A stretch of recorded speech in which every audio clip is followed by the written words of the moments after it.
1, 2, 3. Hi, Bob. 1, 2, 4, 5, 6, 7, 8, 10, 11, 12, 13, 14. All right. So that seat is. So that empty seat is really just an empty seat. Fair enough. Okay. I didn't even sing and my singing voice is gone. Morning, councillors. Morning. I recognise we've got a full quorum and therefore I call today council meeting dated 25th of July to order. We'll start the meeting with a prayer. Heavenly Father, grant that we who would seek to serve you may have the wisdom of your Spirit, the guiding of your hand and the grace to serve together for the prosperity of our city. Through Jesus Christ our Lord. Amen. Please upstanding for National Anthem.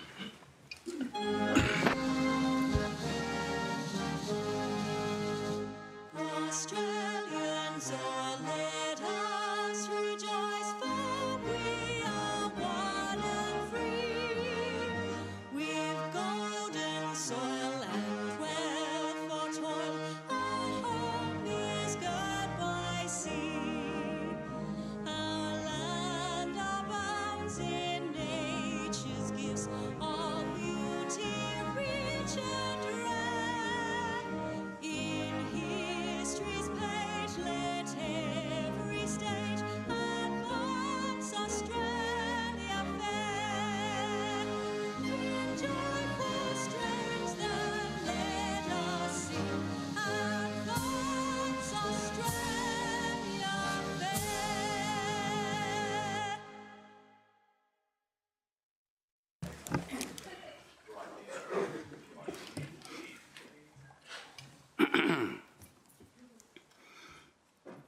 Item 1, attendance and apologies, nil. Leave of absence, nil.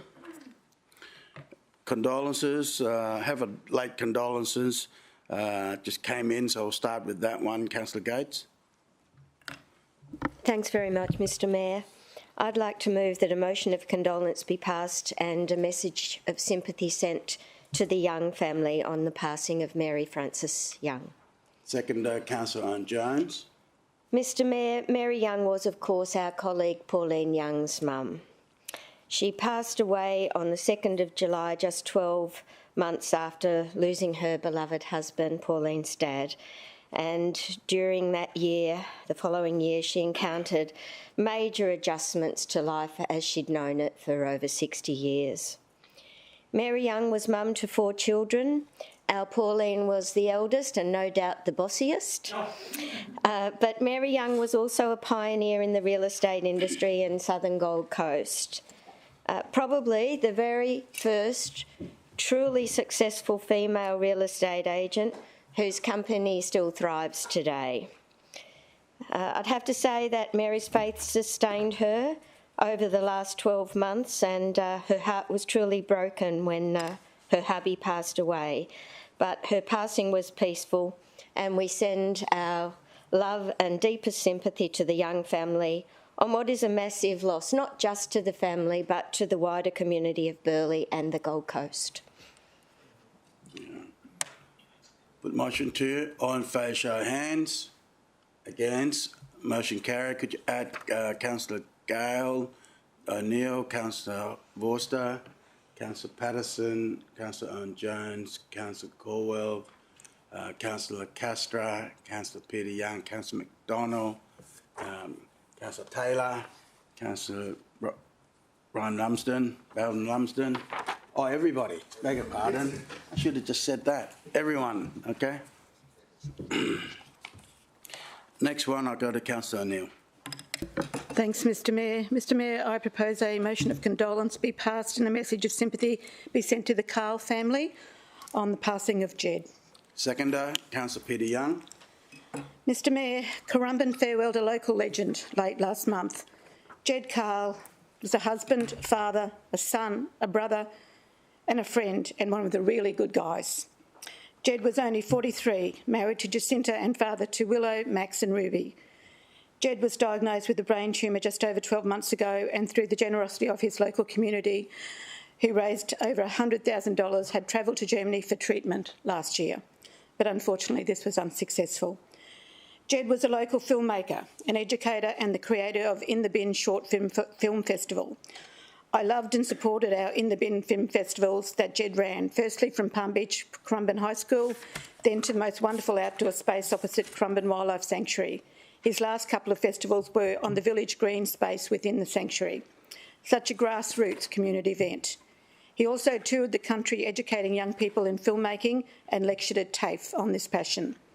Laurie Lawrence, who spoke at Jed's funeral, told the crowd of around 1,000 how Jed created the first animated work for Kids Alive Do the Five campaign, and how this will be just one of the legacy he leaves. Jed was a passionate Viking surf lifesaver at Currumbin and is a life member of that club. His talent for educating kids very evident with his mentorship of the Currumbin Nippers. He was known to be king of the kids. Jed was very much a community guy with a huge personality, in a good way. He was friends with everyone and would do anything to help anyone. He had a very positive outlook on life and treasured every minute. The diverse crowd that attended Jed's farewell was very indicative of the reach that he had in the Currumbin and the Gold Coast community. My heart goes out to his beautiful family. Rest in peace, Jed. I feel very privileged to have known you. Put the motion to you. All in favour, show of hands. Against, motion carried. Please add Councillor McDonald, Councillor Peter Young, and Councillor Tozer, and Councillor Herman Vorster to the list. Okay. I'll go now to Councillor Tozer. Thank you, Mr Mayor. I move that a motion of condolence be passed and a message of sympathy be forwarded to Di Riley and her family on the passing of Jim Paragross. Second to Councillor Gates. Thank you, Mr Mayor. Jim passed unexpectedly a couple of weeks ago now and is the brother of the former state member for Mudgeeraba, Di Riley. Jim and I served as Lions of Mudgeeraba, and it was only a couple of weeks back that I was at a local Bunnings and having a great chat with him. His volunteering was well known in the Mudgeeraba community, and particularly through the Lions Club. He'll be sorely missed, and it should also be noted that he was posthumously awarded a volunteering award at the Lions Club of Mudgeeraba for his long service only a week ago, and we're really sad to see him go. Put the motion to you. All in favour, show of hands. Against, motion carried. We now go to Councillor Taylor. Thank you, Mr Mayor. I'd like to move a message of condolence and sympathy be forwarded to the family of the Paula Stafford OAM following her recent passing. Second, Councillor Peter Young. Paula Stafford OAM designed her first two-piece suite in 1936.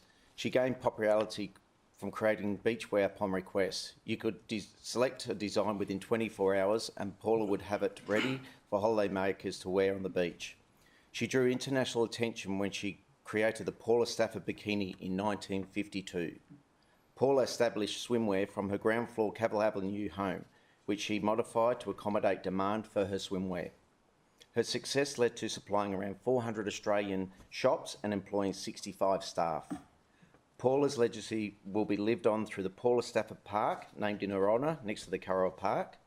She was awarded the Gold Coast City Council Legend in 2012, and the image of the Stafford Tog shop immortalised the walls of the Surfers Paradise foreshore. Okay. Councillor, put the motion to you. All in favour, show of hands. Against, motion carried. Could you add Councillor McDonald, Peter Young, you're in already, Councillor Caldwell and Councillor Patterson to the list of condolences. Then we go to Councillor Castro. Thanks, Mr Mayor. Mr Mayor, it's with great sadness that I move the motion of condolence to the Rosser family on the passing of Jean Rosser. Second, Councillor Peter Young. Now, Jean, of course, was very well known to the Gold Coast, particularly with our Parks and Gardens branch, and the Rosser family, of course, very well known to the Gold Coast. Jean was actually the only daughter of John and Essie Rosser. They had 6 children, and she was the last surviving sibling. The Rosser family back in 1969 gifted the beautiful Rosser Park, which is now home to our City Botanic Gardens, and Jean continued on with that family dedication to the city's environment, and she was also patron of the Friends of the Gold Coast Regional Botanic Gardens. And until recently, Jean resided in the century-old, and literally is a century old. It was built in 1922 in the house that actually sits there on Rosser Park. And it's now, of course, heritage listed. Jean will be remembered for her support of the gardens from their initial conception, and she'll be sadly missed because of her wisdom and knowledge that she had of the heritage gardens and, of course, of the wider expanse of our city botanic gardens. Jean died peacefully on the 14th of July, and she was 93 years of age, and she was a very special person and a very much loved Gold Coaster. So, yeah, lovely lady. Put motion to you. All in favour, show of hands. Against, motion carried. Could you add Councillor Vorster, McDonald, Peter Young, Councillor Owen Jones, Councillor Patterson to the list of condolences. And is there any other late ones? We'll move on to the next item, Merrell minute. There's none. So we'll move on. Confirmation of the minutes. 5.1, councillors. The special meeting of the council for corporate plan, ratings resolution, budget adoption on the 14th of June. Move for adoption, Councillor Gates. Second, anyone? Councillor Pauline Young. Anyone wish to speak against? Put the motion to you. All in favour, show of hands. Against? Councillor Hamill, yeah, thank you. Against? Motion carried, unanimous. We've go to 5.2, the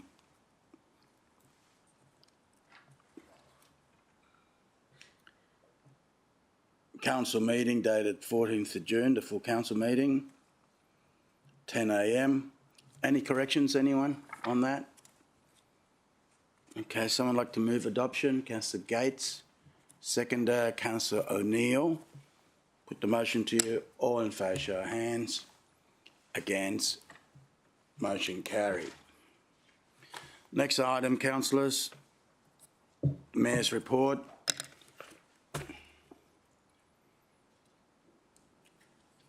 This is the longest Mayor's report in 11 years. So I'll try to be brief, but I know some of you will want to go right through the detail of it, and I'll table the full report. First one was the Merrell mission to Tasmania, and I'd like to thank our CEO, Tim Baker, for his assistance in putting together the itinerary to visit. Went down to the Dark Mofa Winter Festival, a contemporary take on Winter Solace celebration. 19,000 visitors, the return of 20 million.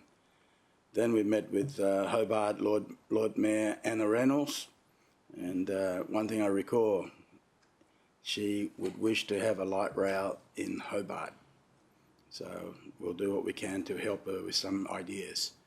Then I visit the Tasmania Parliament House of Assembly, formally welcomed by the Speaker of the House, Honourable Mark Sheldon.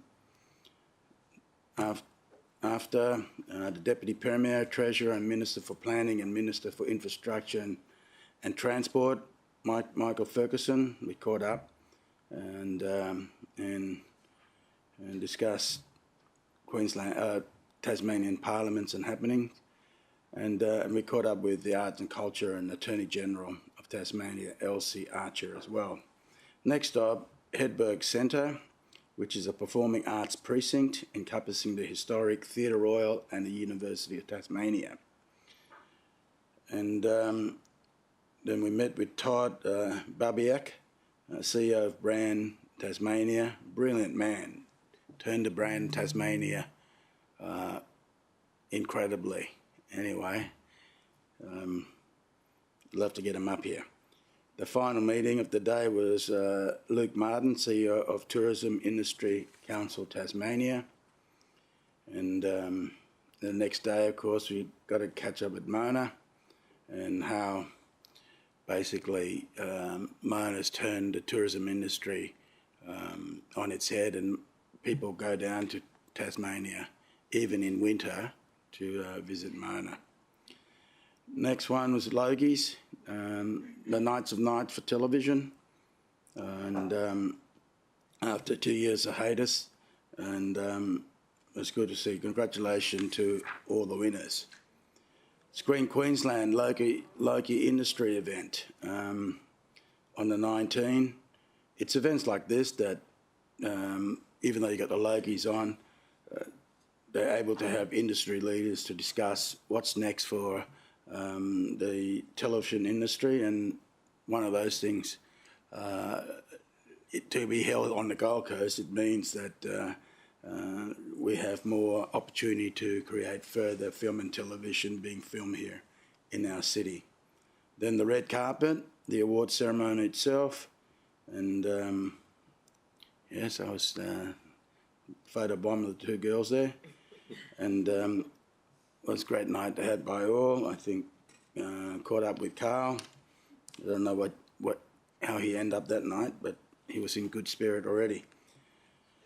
So we continue on. I obviously going briefly as I can. Logistics, industry development site, Sod Turning. I was with Councillor Hamill. It's 25 hectare industrial business park, and it looks like they're going gangbusters, and it's going to be another light industrial hub for our city. Major investment. Next one is the launch of the UCI BMX Freestyle World Championship, and you can see there that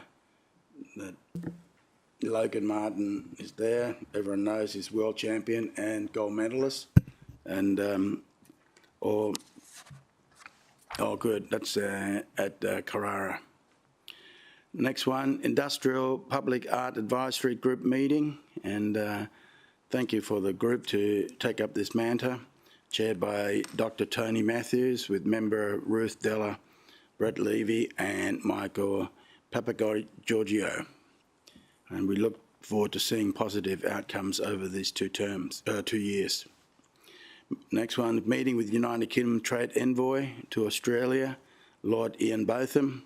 We all can remember the cricket, that he's absolutely brutal against Australia, but that was put aside, and we had quite a lot of good talk.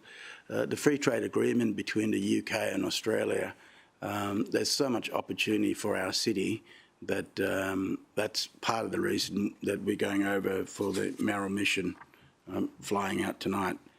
Opening of the Langram Hotel Gold Coast, Councillor Gates and Patterson was there.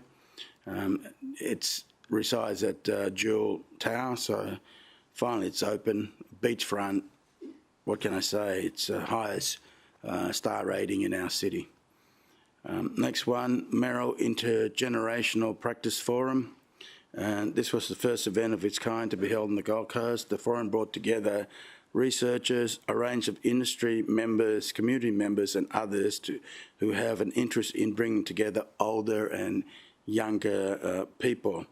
And there's a discussion focused on how intergenerational practice can have a positive impact.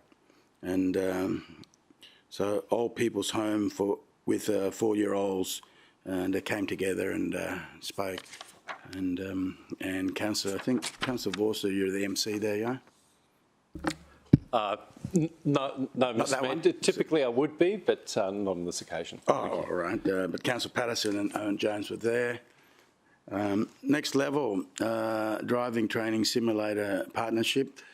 This company, Next Level Racing, has teamed up with Ferrari, and they're right here at Yatala, and they've signed contract with the world famous car racing company, and I had a go on that, and actually it throws you around and makes you feel like you're on the track. And the best part is, if you do crash on that one, it's a lot cheaper than crashing my Ferrari on the racetrack. So quite good. Launch of the rooftop lounge at Cully Beach. Councillor Taylor was there, and it was a great night. It's about winter. It feels like you're at ski lodge. It was just as cold, and It's an amazing concept. They continue to invest in our city. 10 Cent Tom, I caught up with him as well, and he's very affectionate about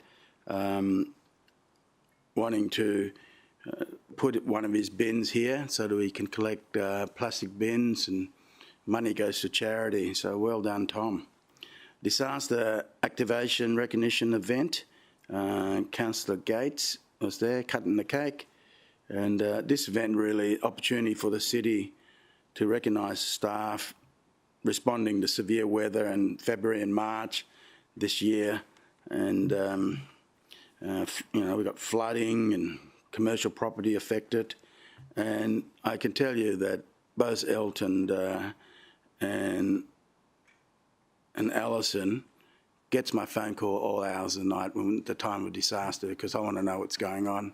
And they continue with their work, energetically, and we're very blessed to have both of them in the disaster management arena. Announcement of the Northern Gold Coast bus service. This is a great effort. There's been advocacy from both Councillor Gates and Councillor Hamill, and it's brought it to fruition. So joint funding of $16.4 million for these buses to be in the Northern Gold Coast. So I have to say well done to the Mark Bailey for coming to the fore with that. Let's see what happens for the next 3 years. And Bleach, 2022 Festival launch program. Councillor Neil, Badham Lumsden, Tozer and Owen Jones all attended. The launch was held at Ed Hardy Park with interesting music being played there against the background of the waves. Very creative. This is our 11th anniversary, and so who say we don't have culture? The Melbourne people. Well, they're wrong. Christmas in July, dinner at Darcy Arms. I recommend it to you. Councillor Taylor was there, and a bit of fun for the night. Gold Coast Marathon function. 42nd Village Roadshow Gold Coast Marathon was started. I think from over 20,000 runners competed this year, making it Australia's biggest mass participation event to be held. And it's one of the 4 marathon that has been awarded as a gold star level. So I think the Olympic people should take that on board. Japan and Friends Day, Councillor Vorster was the MC there, and this year event was held at Robina State High School, and they're put on by the Japanese Society of Gold Coast, and it was a wonderful, fun day, and the drumming, the music, and it's good. And the Governor General for Japan was also turned up.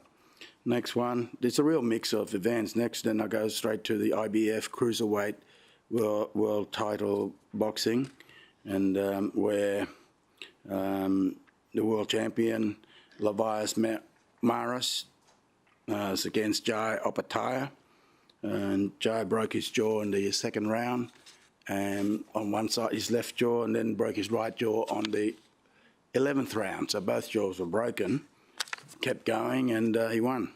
Unanimous decision. So, yeah, conflict of interest there. Put a couple of bucks on it, and I won. Thought I'd give the OAA know that. Those who rock. Councillor Patterson, Councillor Belden Lumsden was in attendance. Let me stop talking for a minute and put the video on. Those who rock. What a night and what an event.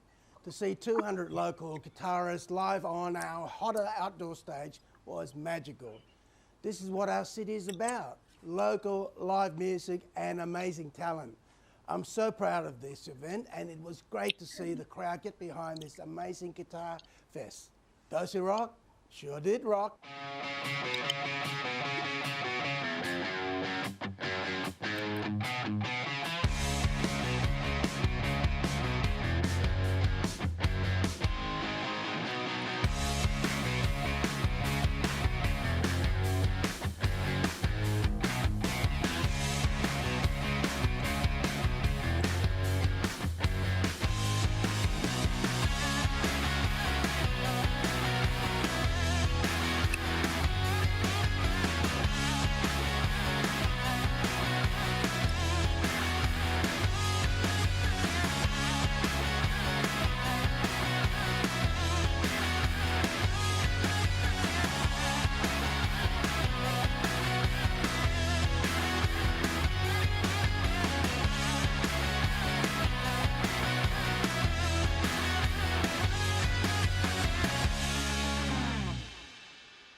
They had 200 guitarists on stage at the one time, and the age ranged from 7 to 87, something like that. And anyway, that's our sign language of clapping. So I'll let you know. Okay, Natural GC, wildlife conservation is the forefront of the city's Natural GC program this year, and give the opportunity to communities connect, explore and conserve our natural nature through hundreds of free and low-cost activities. And our citizen science program will get our community and kids to involve in collecting valuable data for infrared fauna cameras, so we can help keep our wildlife safe. Basically, those cameras that we put out, it's high tech that you can see at night time, and we can track whether it's koalas or whatever is running around and record the data, so we understand further how to preserve our natural animals here. Right, we got 14 of those cameras. Next one, Gold Coast Marathon. Mayor's Trophies presentation. Congratulations to Tennille Ellis, was the fastest Gold Coast female runner. She did her personal best, 2 hours and 35 minutes. She finished 10th overall. And Lewis McPhee was the quickest Gold Coast male runner in the marathon, 2 hours 17 minutes. He finished 4th. So this is the first year that we actually recognise the fastest Gold Coasters. Meeting with Australia Consul General of Los Angeles, I met with Ms. Jane Duke, and she's going to help us during the Merrell mission over in LA. Can help us set up meetings and the like. So very good to know her there. Launch of new book, Curious Habits, was launched at Hodder. Gee, the facility at Hodder on the top there is really good for functions, and so this book is really, if you're stressed and wanting how to handle it, go to Amazon and check it out.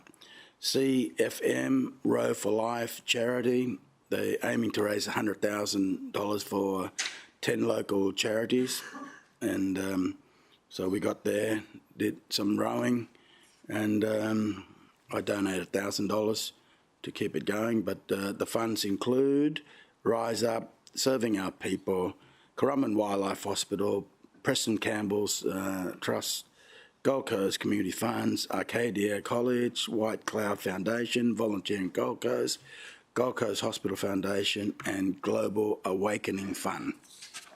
Very good cause indeed. Official opening of the refurbished Pirate Park at Palm Beach. I was with Councillor McDonald. It was quite funny. We were standing there wanting to cut the ribbon and get going, and the park was already full. It was already, oh, it's great. And well, they came from everywhere, and what a good, well, yeah, very good success. 12 years of popular use, you need to spruce it up, and we did. But I tried to get Councillor McDonald on the Flying Fox, but she declined. I'd had it already.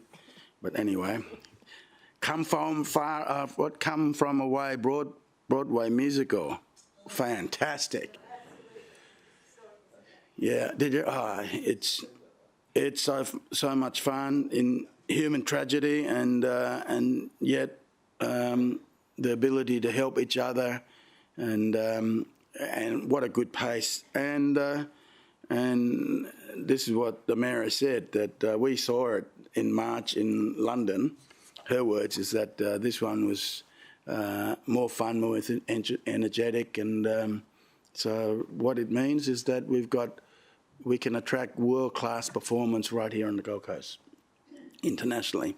Mayor of Makassar, an Indonesian delegation, was here, and so it's about sharing of smart city, climate change, transport, flood modelling, tourism. So we've signed a working relationships friendly. It's not a sister city, but we've signed one below that. Launch of the Active and Healthy Lifestyle, Burleigh Waters Community, and it was wonderful. All the yoga and light training there. So the active and healthy lifestyle program is for everyone, and please get on the website and have a look what suits you the most. Welcome reception for Leeds United Football Club, and we gave them a surfboard, of course, to market, and they gave us one of their jersey, and I think they played Brisbane Roar, and they were too strong for us. Eleanor Koala Habitat release vaccination Joey. This is a good story in the way that we get koalas in, and we've been vaccinating them about the camellia, and these are we're releasing 10 joeys into the wild, and this is the first bunch, so that and they are vaccinated as well. What the problem with camellia is that the koala might survive, but they can't reproduce. So we try and get ahead and vaccinate koalas early on the piece so that they can reproduce. And these are the 10 joeys that those koala mothers were vaccinated. So it works. We just got more funding. Our council, as you can recall, donated $250,000 toward this. So it's a very good program, and hopefully we'll watch this space. Opening ceremony, Cairns Waterfront, marquee development, sold out, 97 apartments, and they've got 10 projects further in the city, and they're not stopping. So they've got about $600 million worth of project. Just an example of how the Gold Coast is going very well. Southern Gold Coast Chamber of Commerce July breakfast. Councillor Neil was there. This is where Meet the City Gold Coast new CEO. Tim did a wonderful job, stirred them up. Growth is good, and got a bit of attention. And what can I say? Always good fun to go down to see the Chamber of Commerce down there. Hillary Jacob was good. Mr Mayor, I did hear that you shied away from holding a snake. Would that be true? No, I didn't want to stir up the snake, pretty big. And yes, it's true.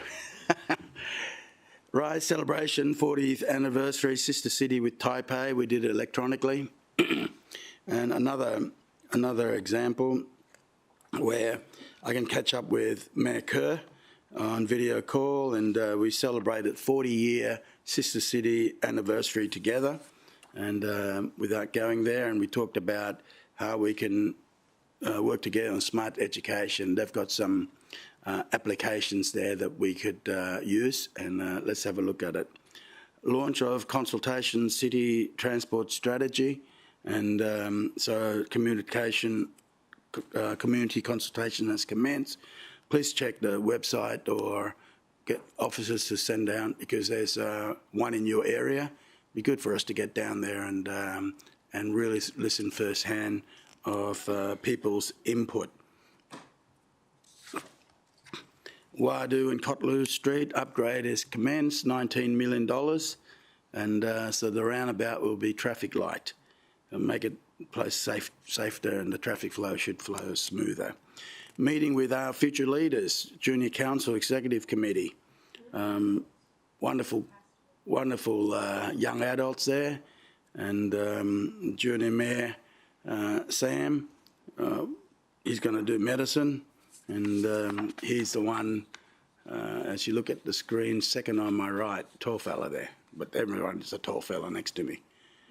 Anyhow, oh no, it's great. A lot of notes was taken, and we'll bring some of the ideas back to full council for consideration, like we did last year. I think the vaping concern, and after that, Councillor Borsa and I penned a letter, and then was co-signed by the junior mayor, and we sent it into the Premier for consideration to amend the Act.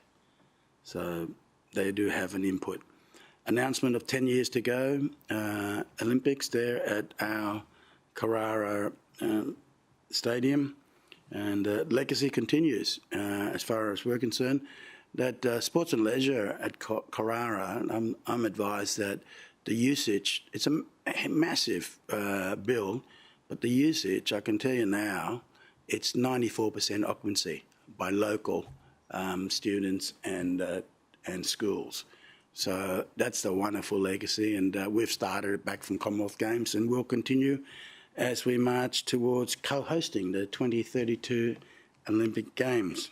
Meeting with the new Assistant Commissioner of Queensland Ambulance Service and Andrew Hebron, really wonderful, and I've invited him to give us some presentation to the Mayor's Safety Forum, because there's some ideas he's got there, how he can put input into that.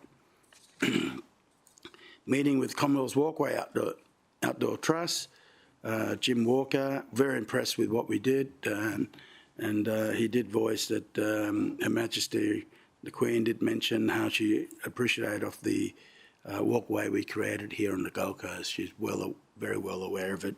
The connection for the Jubilee Queen's Walkway from Queen Elizabeth Park II to Phillip Park, and of celebrating the Platinum Jubilee is very well known to her. Gold Coast Mayor's Charity Board, Councillor Gates, Corwell, Patterson, Bell and Lumsden, Lacastra, Taylor, Worcester, Pauline Young, O'Neill and Owen Jones and myself were there. And I think the charities that raised for is Have a Feed, Yes House, Men of Business, St John's Crisis Centre, Gold Coast Project for Homeless, Oz Harvest, Baby Give Back, and Ruth was mentioning this morning, looks like we've raised more than ever before. It looks like it's going to be well over 260,000 thereabouts in the first count. I woke up and I don't know, it must be a glitch. It showed that I owe $84,000, but somebody put the car on my profile. Just as well I know, just as well I know the Mayor's. That was taken off now, but anyway. I move that the Mayor's report be welcome and noted. Councillor Gates, seconder. All in favour, show of hands. Against, motion carry. I wanted to see the video. Of what? No. It's out there. Clarification? Anyone?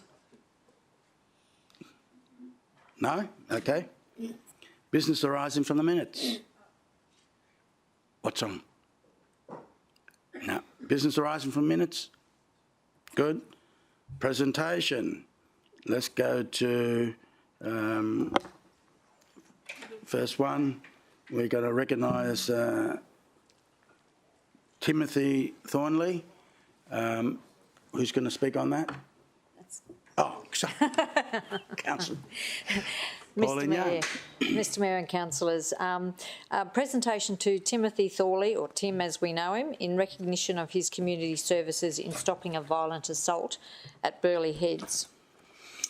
Tim is a city cleaner who has worked for the city since 1994 and is currently working in the Burleigh precinct, cleaning the public infrastructure, including toilets, barbecues, tables, water bubblers, bins, collects all the litter and generally is very connected within the community, and we have wonderful feedback about Tim's work within the community. On the 2nd of May 2022 at approximately 5:30 a.m, Tim was cleaning the toilets at John Laws Park when he heard a commotion in the toilet block, and as a result he went to investigate. On attending, he witnessed a member of the public attacking another member of the public with a knife. His attendants interrupted the attacker. However, on doing so, the attacker turned around and was now facing Tim with a knife in his hand. Confronted by Tim's presence, the attacker fled the scene. Other members of the public gave chase and the police were able to apprehend the attacker. Tim and another member of the community and the adjacent Surf Lifesaving Club jointly administered first aid to the victim until the QAS and QPS arrived on scene. The member of the public that was attacked had head injuries, and Tim interrupting the attacker most likely thwarted the further serious injuries and potentially saved this person's life. Tim's one of the most humble city cleaning staff and just all-round gentleman, and he would not have thought not once of his own safety because he is so connected to the community and so part of the fabric of the Burleigh community, and we are very grateful for his attendance on that day.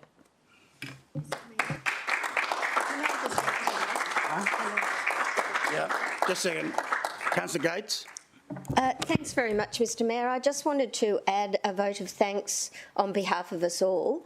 It's one of the very rare times that I was personally approached by someone who was actually there at the time, who confirmed with me that the outcome would have been incredibly different had you not been on the scene, Tim, and done what you did. So we sent that through to the Directorate, and I'm so pleased to see you honoured today. So on behalf of us all, thank you.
Okay, councillors, we have 9.2. It's a Public Architect Award.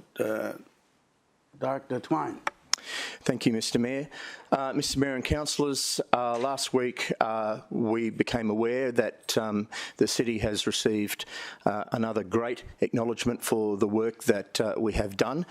This one is from the Australian Institute of Architects, who, through their rigorous assessment panel of the professionals that make up that august body, have deemed that the art gallery that the council has built across the road here in this precinct has received the award for the best building in Queensland. So, Mr Mayor, it gives me great pleasure today to present you with this recognition of that on behalf of the city's efforts from the Australian Institute of Architects. And this is a very prestigious award, rarely handed out. Oh.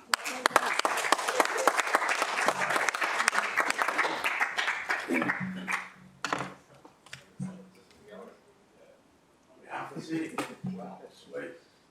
Very good.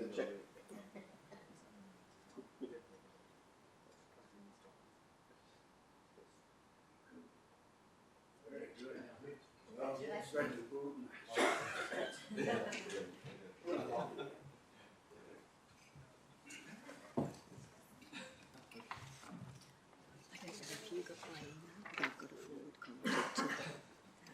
which one? In the conflict section. All right, that's it for that. Item 10, conflict of interest. Councillor Gates. Thank you very much, Mr Mayor.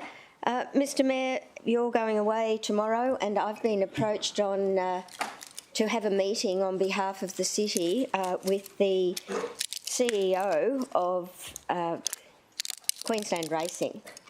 I've been advised that it's a confidential meeting and the subject does not involve the Gold Coast Turf Club. But given my history of making declarations in relation to the Turf Club, I thought that today I would seek the approval of Council to participate in that meeting while you're away on behalf of the city. I need to declare that I was a director of the Turf Club for 1 year from the end of February 2017 till the 5th of June 2018. And I also received a donation from people at the Turf Club on the 17th of the 11th 14 of $1,950 and the 13th of the 11th 15 for 1,850. And Mr Mayor, I'm simply making this declaration in an abundance of caution in case the Gold Coast Turf Club is mentioned at that meeting with the CEO of Racing Queensland. Yeah. Okay. Question, Councillor Petition. Sorry, Mr Mayor, do you mind if I pose a question through you to the Deputy Mayor? No, please. So I do this with the greatest respect and I appreciate the declaration that's been made.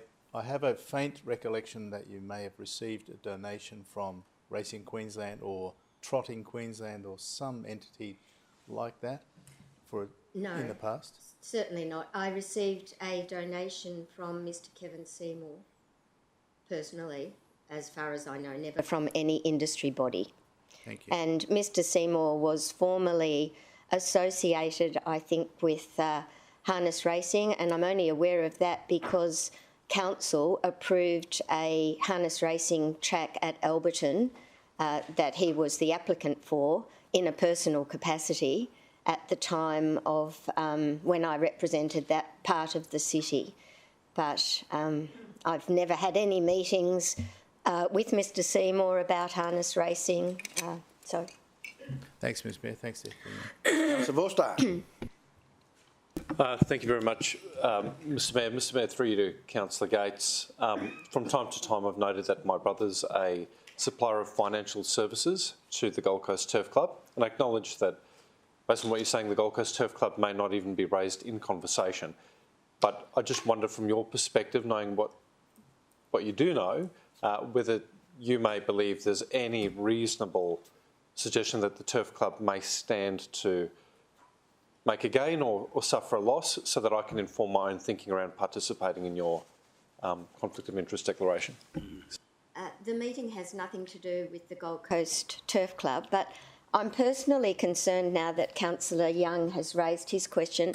I truly don't know what Mr Seymour's involvement is with harness racing, but I would be reluctant. In fact, I have a prescribed interest with Mr Seymour, so perhaps I'll withdraw this and I'll suggest they meet with you on your return, Mr Mayor. Okay. I think that would be the safest course of action in case there is an involvement. All right. Well, while I'm away, if it's in a hurry, I'll get them to meet the CEO. All right? Fair enough. Sorry, Mr Mayor. Let's just do that. Meet the CEO, then they can come and meet me, the big kahuna.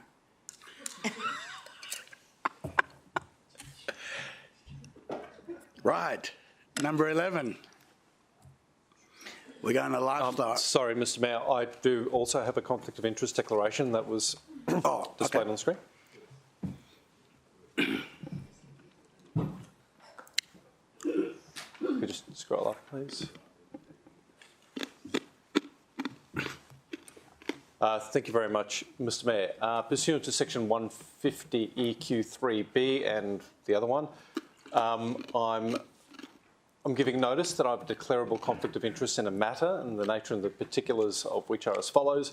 A reasonable person may form the view I have an interest in participating in decisions concerning the installation of bollards or any other required or suggested access and safety measures at Lake or Parklands Varsity Lakes. This is because these works may affect vehicular access to the Parklands, which is presently enjoyed by the recreational sailing program of Somerset College, which have contacted me with some concerns. I'm an ordinary member of the Somerset College PNC and alumni associations, not by application, but because of the way their constitution works. The name of the related party is Somerset College. I'm a former student of Somerset College and my children are enrolled at the school. They operate a recreational sailing program which prefers unfettered access to the turfed area of Lake or Parklands for the rigging of sailboats. I'm seeking permission to participate in making a decision about the matter.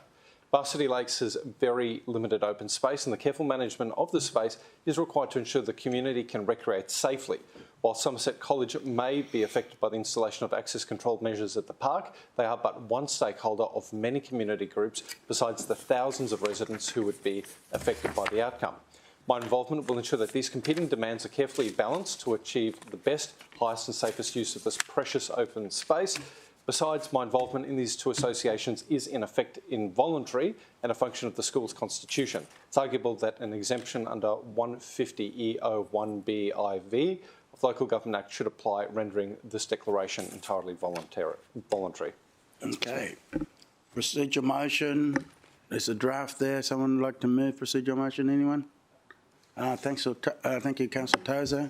Thank you, Mr Mayor. I'd move that Councillor Vorster may participate in the meeting despite the councillor's conflict of interest, because my personal view is that section 150EO1B4 of the Local Government Act actually applies, which is the section of the Act that talks about conflict of vision doesn't exist merely because you attend a school or your children attend a school. Seconder, Councillor Peter Young. Anyone want to speak against?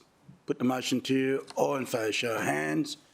Against, motion carried. Can you record Councillor Vorster did not vote? And did you get up and call the name? No, do it again. You ready? Yeah, I'm ready. All in favour, show of hands, and call me first so I can put my hand down. Councillor Tate, Councillor Hamels, Councillor Owen Jones, Councillor Gates, Councillor Caldwell, Councillor Peter Young, Councillor Patterson, Councillor Belden Lumsden, Councillor Castro, Councillor Tozer, Councillor Young, Councillor McDonald, Councillor O'Neill. Yep. Against? Motion carried. Any other conflict of interest, anyone? All good. We're going to lifestyle. Councillor Vorster. Thank you very much, Mr Mayor. I move that the report of the Lifestyle and Community Committee meeting held on Tuesday, the 12th of July 2022, covered by recommendations 1 through 11, be received. Thank you. Seconder, Councillor Belden Lumsden. Put the motion to you. All in favour, show of hands. Against? Motion carried. So, Councillor, any item you want to deal separately? Councillor McDonald? Thank you, Mr Mayor. Item 6.4 on page 8 in regards to the parks. Okay, councillors, we're going to page. We're going to 6.4. Yep, the park usage policy. Okay. Mr Mayor, I'd like to say thank you to the council officers. This is certainly a step in the right direction. Sorry, Mr Mayor, I'm happy to move it if you like. Just for move, debate. Councillor Vorster. Second, Councillor Caldwell. Go ahead, Councillor McDonald. Thank you, Mr Mayor. I'm just wanting to ask the question if this also covers state government projects. Yeah, question, yeah. Yep. Through you, Mr Mayor, Councillor McDonald, you might need to be specific, but if it's referring to the park in Burleigh that you're talking about, it wouldn't, if the state government has their own rights over that park, it wouldn't include that, no. Okay. Mr Mayor, right throughout my division, I'm having issues with state government projects and the use on our public parks. It's not only with what's happening with stage 3 of the light rail, but also with the M1 and the impact that it's having on the sporting groups in Palm Beach. We did have a meeting of recent where the use of the parks was going to be until the end of 2023. The latest information I have, we weren't given a time frame. Mr Mayor, it's had impacts on the schools, a number of sporting groups, and in particular the Palm Beach Currumbin Sports Club. And at the point in time, they're taking over our parks. We have not had any compensation whatsoever, and it's of grave concern. That's why I'm asking with this particular policy if it could also include the state government projects. Through you, Mr Mayor. So, Councillor McDonald, if it's in our parks, in the parks that we obviously are the trustees for, absolutely we do get compensation and it does cover those. But I think some of the projects that have happened in the past is on state government land and we don't have control over those. Mr Mayor, I'm talking about Eleanora Oval. That's being taken over for a work site. Also, the area around the Palm Beach Currumbin Sports Club, some is state government, some is council, but it's having major impacts and we just do not know the time frame. It started out the end of 2023. Now we have no time frame whatsoever. It could be 5 years, it could be 10. You can take notice, please. Sure. Councillor Patterson, question? Question, Mr Mayor, through you to the Director. So I just wanted to understand with the pricing that we put on this, why is it that we are not looking at a comparison to if there was a private event in our parklands? So if we have my understanding is that if someone rents a private event on the foreshore, it's $305 for 100 square metres for a full day in Broadwater Parklands, for example, which is 6 times more than what we're charging here. So we're charging this comparable to a private land that's renting out for car parking space, but that isn't really an appropriate comparison, I would have thought, if it's the use of a park versus the use of a park. So through you, Mr Mayor, so I think it's not that it's a comparable activity, I guess. I mean, this policy seeks to balance that, so it's not an event where actually, if it's gone through this strict criteria and this strict assessment process, this is obviously the best outcome for the community, so we obviously don't want to block a road. We don't, it's the best use of that situation, so we're obviously trying to also, depending on the project, make sure it works for everybody as well. So, through you, Mr Mayor, but it's still the same impact on people's amenity in their park. I mean, if your park's gone, your park's gone. And if you do it for a private use for a party, it's 6 times more than if you're a construction company. I don't understand why we wouldn't charge at the same rate. And I don't know whether this rate's at a rate which really would make a construction company think twice about, is there some other way to do it? I mean, I just look at the huge development we've had on Queen Street and Bower Street. Why is it that a massive development can happen like that without any additional land when they're using to the absolute footprint? Yep. So, yeah, I still don't hear a valid reason for why that would be so different. Mr Mayor. Just take it on notice. Okay. Thank you. We go to any other question?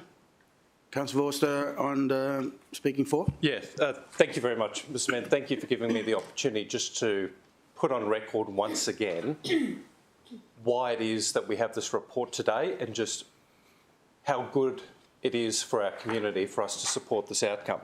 Now, Mr Mayor, the reason why we considered a review of this policy is because the council resolved to respond to community concerns. So it was through a general business item that we directed the machinery of council to take a fresh look at the way that construction is managed in the public open space, because we all hold as a council that public open space is precious.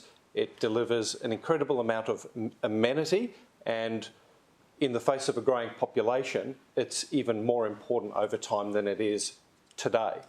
Now, Mr Mayor, the policy position that we arrived at committee, to give Councillor Patterson some comfort, does not give a developer an as-of-right access to park space at all.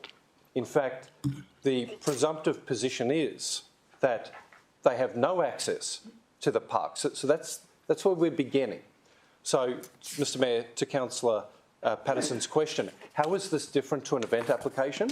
Well, an event application exists to allow events to unfold in parks. This policy actually assumes that the access is not granted to begin with to the developer. And the burden is actually on the developer to present 2 construction management plans, one with access to the public space and one without access to the public space.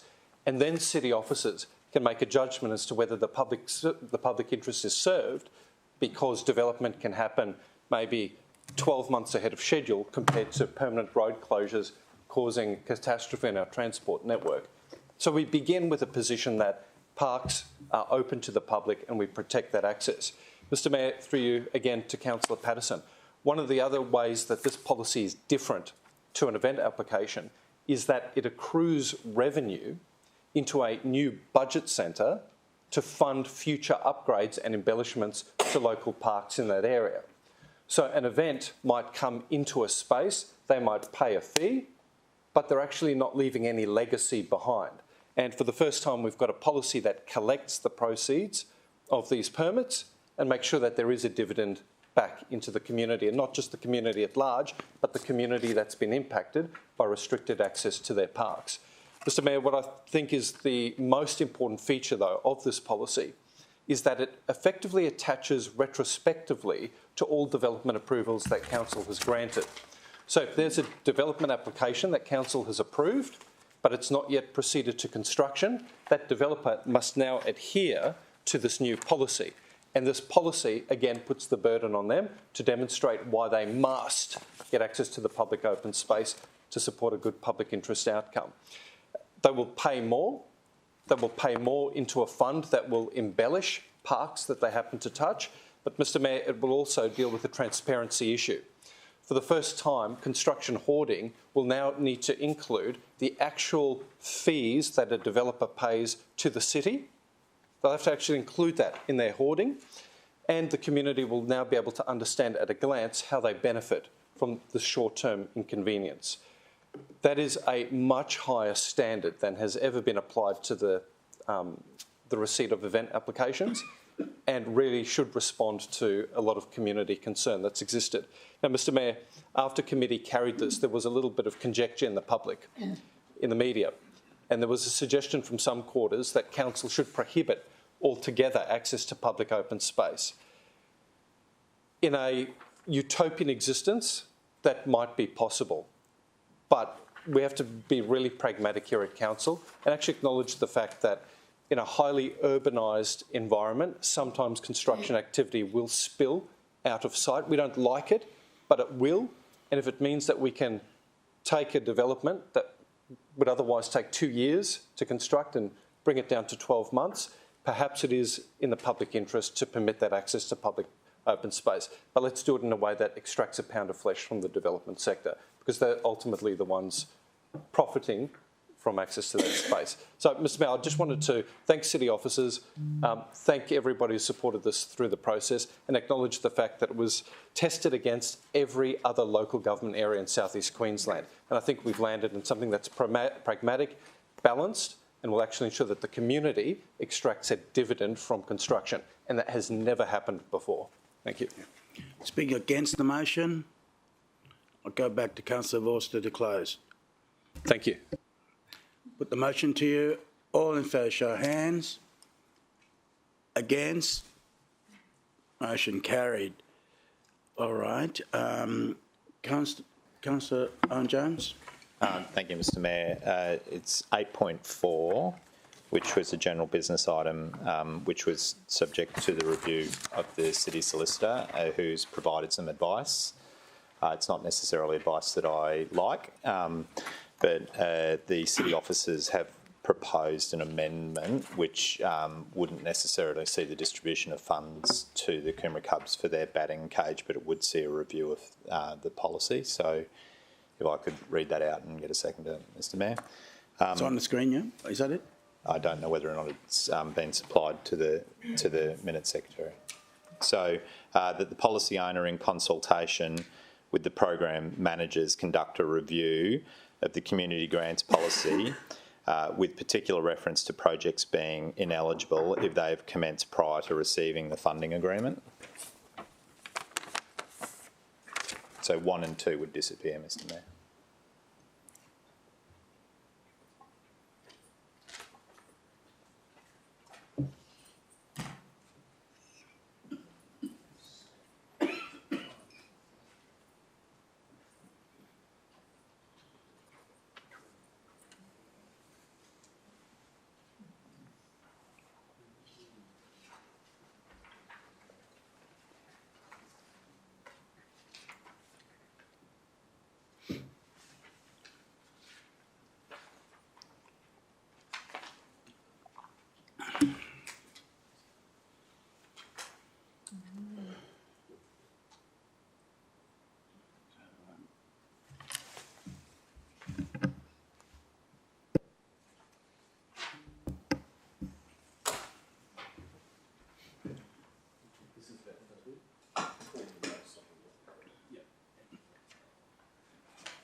So, Councillor Jones, is that on the screen there? On Yes, the change just that paragraph, Mr Mayor. All right, looking for a seconder, anyone? Councillor Vorster? Okay, question, Councillor Tozer? So, Mr Mayor, at committee, this was obviously discussed and it seemed like a pragmatic solution to a community problem, very much informed by the Divisional Councillor's engagement with the community group. Can I ask a question through you to Councillor Owen-Jones? Could you give some insight as to why we are at this point? It seemed impractical for the community club. Because I think in the words that I had chosen to use in the general business item, it was defeated by the fact that it's a statutory requirement in regards to the community grants policy, and this would seek to have a review of that. I suppose this is and I've had a conversation earlier with the city solicitor in regards to the basic rationale is so that we don't have a situation like Ipswich, and the extraordinary thing here is that what I actually have is a very active sporting club in my division who have received a state grant, have received a grant from a baseball association, and have also contributed $25,000, but in seeking to receive the $10,000 that I had notionally allocated, they had commenced the works prior to making the grant application. So we need to review the policy in order to get a better outcome in the future. I can't do it at this point in time. I've spoken to the club about it, so I think that this is the safest way forward, despite how frustrating it might be. All right. Speaking on it, Councillor Jones? I think I've just spoken on it, Mr Mayor. It's incredibly frustrating, but having said that, it's the state legislation that we currently work within. It is a $10,000 allocation that I would like to make at some point in the future to the club because, Mr Mayor, if you go to Gambora Park at Oxenford, they have, over the last couple of years, created an outstanding community club facility. They've built a batting cage facility, which our policy doesn't like, but their 300 or 400 playing members actually really do like. And at some point in time, there might be a reversal in the way that we are able to allocate funds so that we can actually get really good community outcomes rather than be bogged down in the bureaucracy of the state legislation. Okay. Councillor Gates. Mr Mayor, can I just suggest that as part of that review, the officers consider when other grant funding has been made available, and there are specific timeframes. I should imagine that the club has had to start work in order to meet the timeframes imposed by the allocation of funds from the state or federal government. So perhaps that should form part of the policy review, that where that situation exists. You can take it on notice there. Good Excuse idea. me. Anyone speak against the motion? Put the motion to you. All in favour, show of hands. Against? Motion carried. Right. Any other items you want to do separately? Councillor Caldwell? Thanks, Mr Mayor. I have been advised that there's a couple of wording changes required in the general business items that I had raised at committee. So if we could move to item 8.2, please. 8.2, traffic management. Yeah, I just want to amend some wording, just very small amendment to the wording in the committee recommendation.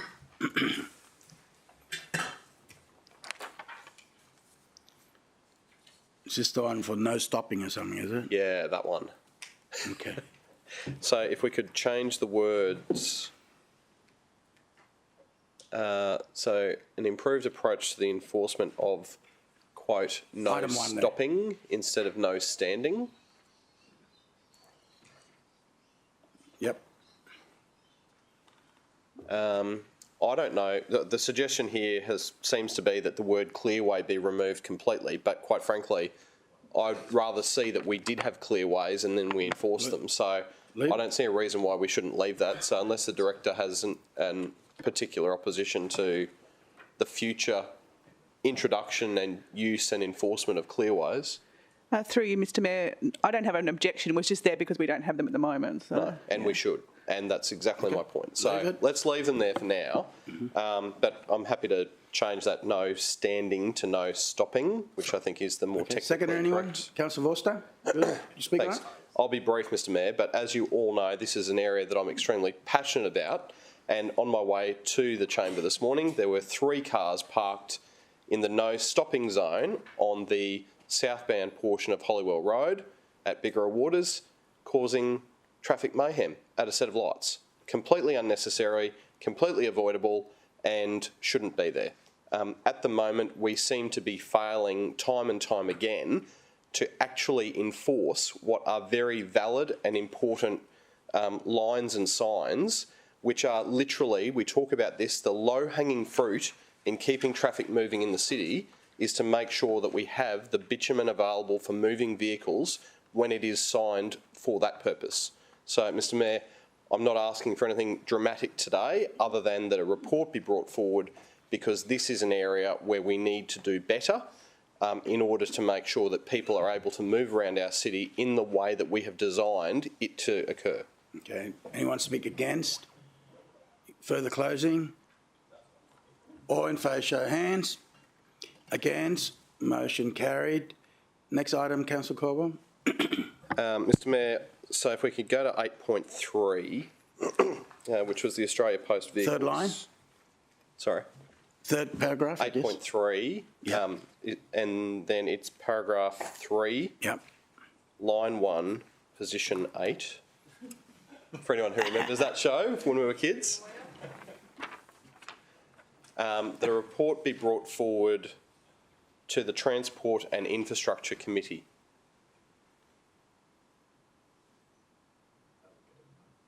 Yeah. There you go. And I'll just speak to that briefly if I have a seconder as well, Mr Mayor. Second, Councillor Vorster. Yeah.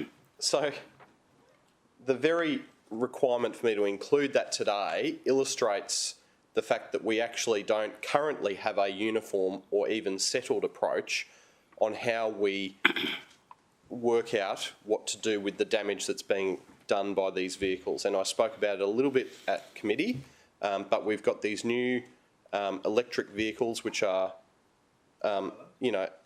quiet, but they're very heavy and they're causing damage to our road reserve areas. Now, people are concerned that they are actually exposing trip and fall hazards in their front lawns, and that's of concern. So we have previously raised some CRs in our system that have been dealt with through parks, which is why I had initially raised it at the parks committee, through lifestyle and community, but it seems that it's now been identified that it should be progressed through city infrastructure. So I'm happy for that report to be brought forward. And again, Mr Mayor, I'm not asking for anything dramatic today, but this is an area of increasing emerging risk and concern to our residents, and I'd like to see us try and work out an approach that can be used moving forward. You want to speak against? You want to close further? Put the motion to you. All in favour, show of hands. Against? Motion carried. Any other items separately? Councillor Peter Young. Mr Mayor, thanks. I just wanted to ask a question through you to the Director, if I might. Yeah, what item number? 6.1. 6.1. I just want to be absolutely certain that what we're seeing here in the attachment is reflecting changes. This doesn't, the lists in here don't reflect all of the parks that we have dedicated for dog usage or not for dog usage and so forth. That's right. So through you, Mr Mayor, that's correct, Councillor. Thanks, Mr Mayor. Thanks, Director. Okay. Any other items, councillors? I'll go back to the chair. Thank you very much, Mr Mayor. I move that the remaining recommendations of the Lifestyle and Community Committee be adopted. Seconder, Councillor Belden Lumsden. All in favour, show of hands. Against? Motion carried.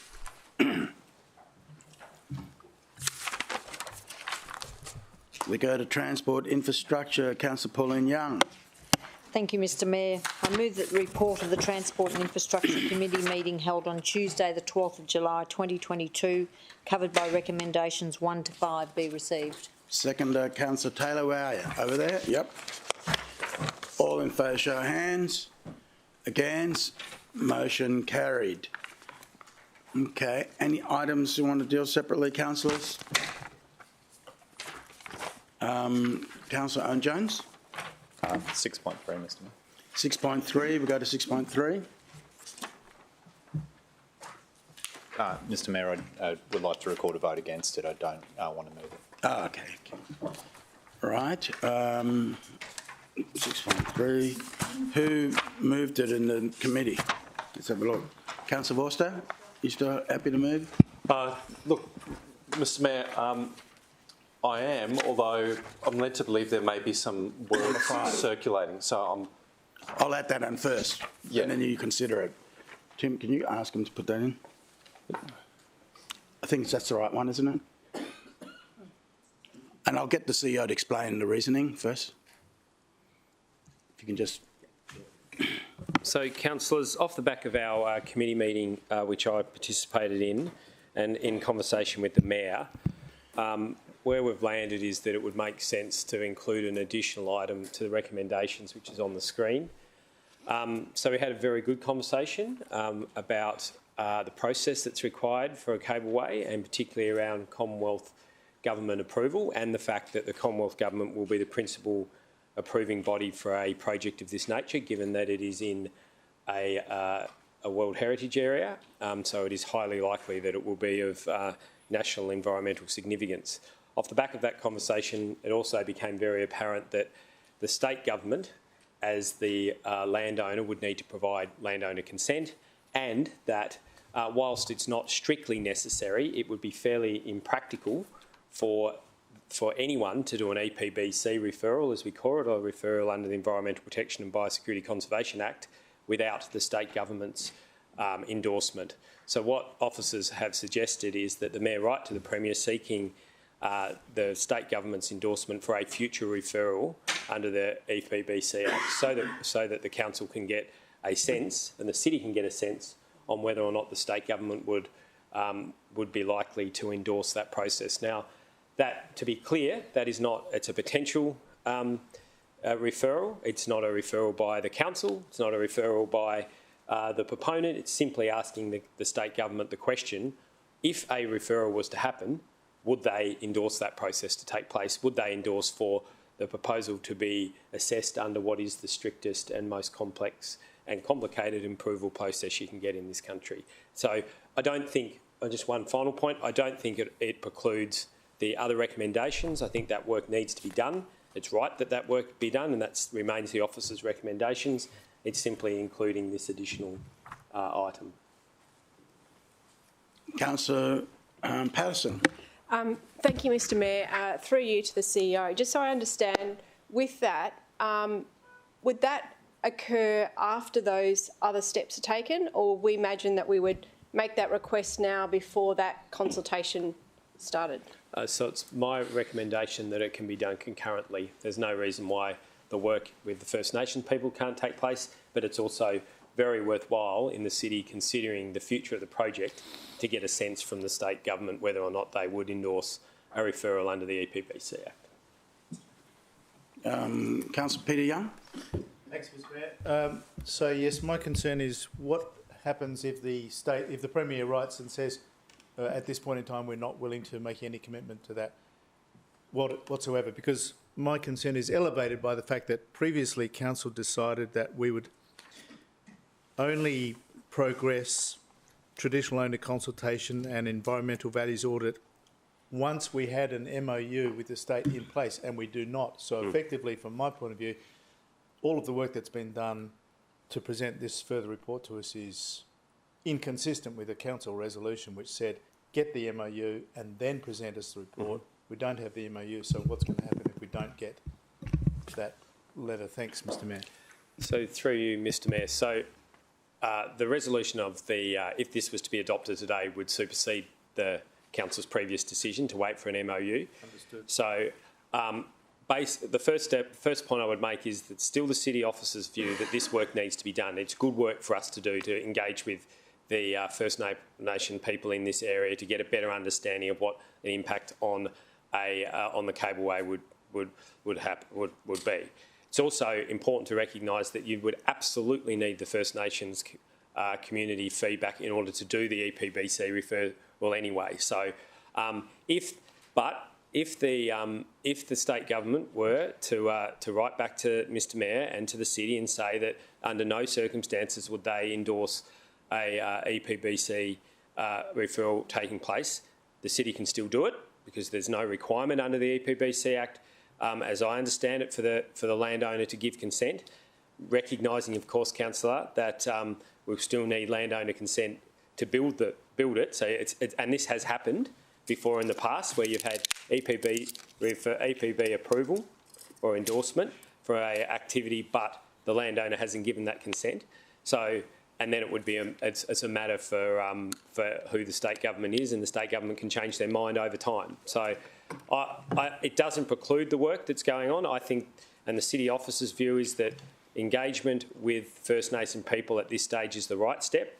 This is just a belts and braces question, and it's a good question for us to ask to understand what's the paradigm we're dealing with if the city was to continue doing work on a cableway in the area. Councillor Tozer. Thank you, Mr Mayor. Firstly, I appreciate item 5 being added. This is a matter that has raised a lot of community interest in my division. Would you be open to an amendment or structure it such that 4 be subject to 5? I appreciate we've kind of fleshed that out and it's not required, but would it be so bad if 4 was subject to 5, that we actually got that 5 over the line and revised before we even spent 1 cent of more of ratepayers' money on 4? Yeah, fine. Would you be okay with that? Yeah. What, writing a letter? Yeah. So we're actually seeking, my understanding is that the effect So we do of 5 is before seeking, 4, right? is seeking endorsements to actually lodge under the EPBC. No approval necessarily under the EPBC, but we're just seeking for them to write that they don't have any objection or that they're endorsement from the state for a referral. So once we attain that endorsement for the state for a referral, then we spend ratepayers' money on the traditional owner consultation. Well, then it's before 3 then. Oh, sorry, yeah. I mean, I used 3 and 4 be subject to 5. Is there a way I can word it to give that effect without proposing an amendment, Mr Mayor, or should I put an amendment? We can write it that way. I'd say all you have to do there just say that the mayor write immediately. Councillor Jones. In regards to proposing 5, are you proposing and that it be moved before 3? So yes, the mayor can write immediately. Are you proposing that we actually get a reply before we start 3 and 4? So until we get endorsement for the state for a future referral, then we proceed with 3 and 4. I think it seems like it's not actually a good investment on behalf of the ratepayer to proceed with any sort of traditional consultation until they at least endorse a future referral. Okay. Could you move? Let's move 5 up ahead of 3. Yep. Yeah, if that chronologically makes more sense to me. Okay. And the intent of that kind of structural change is, if the state is so ideologically opposed to this project that they are not willing to even endorse a future referral under the EPBC Act, then we can actually put the money aside that is proposed for this project and redeploy it to something else in the interim until we have a state government that is supportive. Are you with me? Yeah.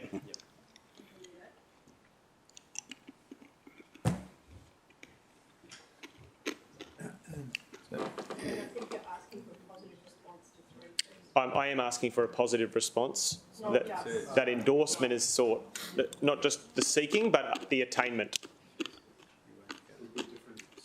Yeah.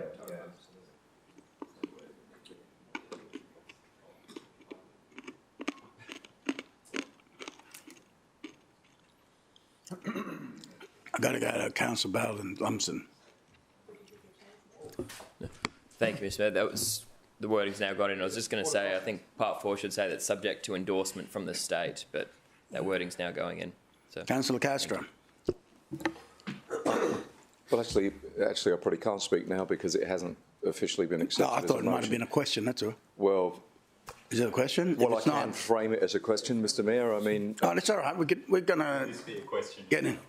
No, I can frame it as a question or I can wait until it goes to debate. So, yeah. Let's wait. Yeah. All right. Councillor Bowden Lumsden. Thank you, Mr Mayor. One question. The consultation that would, through you, I think, maybe to the director, would the consultation that take place be specific to Cableway or just broader impacts on that space in general? Tim. So I think the intent of the consultation is for it to be focused on Cableway, but in order to do that, you're going to have to get a very good understanding of what the cultural heritage is in the region. So you sort of get one for the price of two, if that makes sense. Yeah, it makes sense. 2 to 1. Two for the price of one. That's what I meant. All right. 2 for the price. Okay, here we go. Do we have a move of the motion? Anyone want to move it? Councillor Vorster. Second to anyone? Councillor Koala. I'll go to Councillor Vorster first. Thank you very much, Mr Mayor.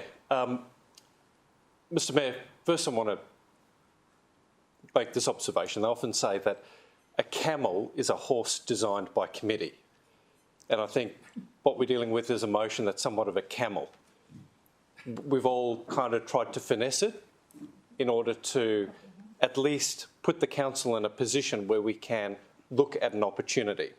Unfortunately, I don't believe that the committee recommendation would have been carried, and my more Puritan approach, which would have perhaps just focused on 3 first and to the exclusion of everything else, that wouldn't have got up off the line. But plainly there's enough interest from councillors around the table to at least put something on the table to give us an opportunity to look at a cableway for the Gold Coast. And Mr Mayor, my great frustration in all of this is that there is an economic opportunity for the Gold Coast to have a cableway. There is an economic opportunity. The unresolved question is there a social opportunity and is there an environmental opportunity? And the truth of the matter is we can only establish answers to those last 2 questions if we do a body of work. Now, there may be some councillors who don't believe that supporting that body of work is money well spent, because they may believe that an economic case for a cableway is ultimately a fool's errand.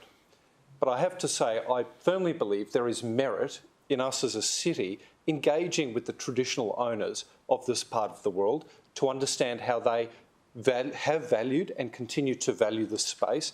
There's merit in us doing that body of work. Mr Mayor, there is value in us understanding the amazing environmental attributes of this heritage protected space in a 2022 context. And if we don't do this body of work, I just feel we're going to be very closed off to new opportunities, not just for us as a city, not just to our economy, but also for traditional owners. And I just reflect on the fact that I think just last week we had some traditional owners here on the Gold Coast making a pitch to deliver a cableway somewhere else in the city. So I think there is merit in this process, Mr Mayor, because it gives us an opportunity to engage with those traditional owners, understand their aspirations for the future, but most importantly, to give them the dignity of asking the question rather than presuming one way or the other. So I'm very supportive of the motion as it stands. Well, the motion that we have. Mr Mayor, to those members of the community who might be hesitant to us even looking at the question of a cableway, can I just point to part 4A? And it says here that we will work in consultation with the Queensland State Government to identify interests, requirements, desired outcomes for the traditional owners and community consultation to inform the development of a consultation strategy aligned with the International Association of Public Participation Practices for Community and Stakeholder Engagement. Mr Mayor, this will be a very robust process. It will be a pluralistic process, and it will give everybody with a view an opportunity to provide input into the decision-making process. So I don't believe that there is a foregone conclusion. We're going on a fact-finding journey, and the facts that we might find may support a cableway. They might very well not support a cableway, but at least we'll take an evidence-based approach to making that decision. Lastly, Mr Mayor, I just want to say I'm sick and tired of the mixed messages out of the state government. I said it at committee. They are the most unreliable partners that the city has ever had. Whether it's a casino, a cruise ship terminal, an integrated resort development, or the cableway, they seem incapable of landing on a position for any amount of time. And it's jarring to me that the government would have been so lukewarm at this point, given the very strong and supportive language that the former Tourism Minister, Kate Jones, made in the last term of government, where she was very open to looking at the opportunity here on the Gold Coast. And I somewhat feel a little bit miffed that we were also almost induced into working with the state government productively at a cable way, and they may have changed their tone after we had a change in minister. So I really hope that the state government sees an opportunity with this referral to perhaps involve the federal government. Maybe that will take a bit of political pressure off them here in Queensland. But I really hope that they support that referral, Mr Mayor, because a referral deals in evidence rather than political expediency. I think that's the only way we'll ever arrive at a conclusion with this project. Thank you. Okay, speak against the motion. Councillor Owen-Jones. So, Mr Mayor, if you don't have any other speakers against, I'd just like to speak to it because I think I've changed my mind, but I'd like to explain why I've gone from a no to a yes. And Mr Mayor, I suppose it is the frustration partly discussed by Councillor Vorster. We deliberately set out to de-risk the project by approaching the state for a memorandum of understanding and in particular seeking a coordinated approach through the various state agencies, through the Coordinator General. We're well aware of how sensitive the land is, and we know that it's sensitive because it's World Heritage and it's a national park, and that the custodians of that land are the state and the custodians of that land are the First Nation people. So yes, that there is a stepped approach that has to take place, but the whole idea of the state saying we're not interested in a memorandum of understanding, but we'd like you to go and do some community consultation, whereas we will very well know that we would need the state support at some point in the future. I think that the insertion of 3 and the alteration of 4 gets us to a more sensible approach. The need to discuss it with the First Nations people, I think, is critical. And I think one of the challenges we have the state government interested in expanding the tourism offering for international and domestic tourists, but at the other hand, kind of wanting to put a handbrake on this particular idea. It may very well be that the First Nation community are interested in being the proponent, and we don't have a proponent at the moment. In my mind, it may very well be the very best outcome is that the party that has the most understanding and the most connection with that World Heritage site may actually be interested. They may not, and we only know that if we do that next body of work. But we definitely need the state to be a partner on it.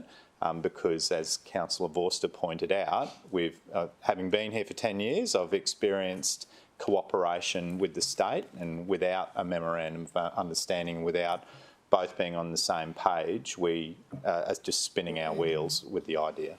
Okay. To close, Councillor Vorster. Thank you, Mr Mayor. Okay. Put the motion to you. All in favour, show of hands. Division. Again. Okay, just a second. Kath, all in favour, show of hands. Councillor Tate, Councillor Hamill, Councillor Gates, Councillor Owen-Jones, Councillor Councillor Patterson, Councillor Belden-Lumsden, Councillor Councillor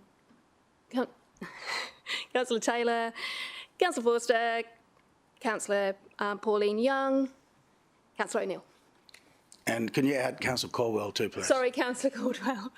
I was trying to see behind you. Against? Councillor Tozer, Councillor Peter Young, Councillor Le Castro, Councillor McDonald. Motion carried. Mate, you snooze, you lose. Okay. Any other items separately, councillors? Councillor Worcester? Is this... oh, no, Councillor... Thank you, Mr Mayor. I think he's got more than one committee. I move that the remaining recommendations of the Transport and Infrastructure Committee be adopted. Second to Councillor Taylor. Put the motion to you. All in favour, show of hands. Against, motion carried. Councillor, you want 5-minute break? Get a coffee? Yeah. Aye? All right. Please. We'll take a 5-minute break, so 11:41.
I recognise there's a quorum. Welcome back, viewers.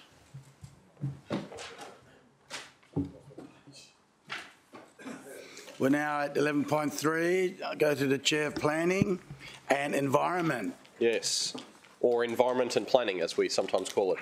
Mr Mayor, I move the report of the Planning and Environment Committee meeting held on Thursday the 14th of July 2022, covered by recommendations 1 to 6 be received. Seconder, Councillor Gates. Put the motion to you. All in favour, show of hands. Against? Motion carried. Okay, we'll go to Councillor Gates. Thank you very much, Mr Mayor.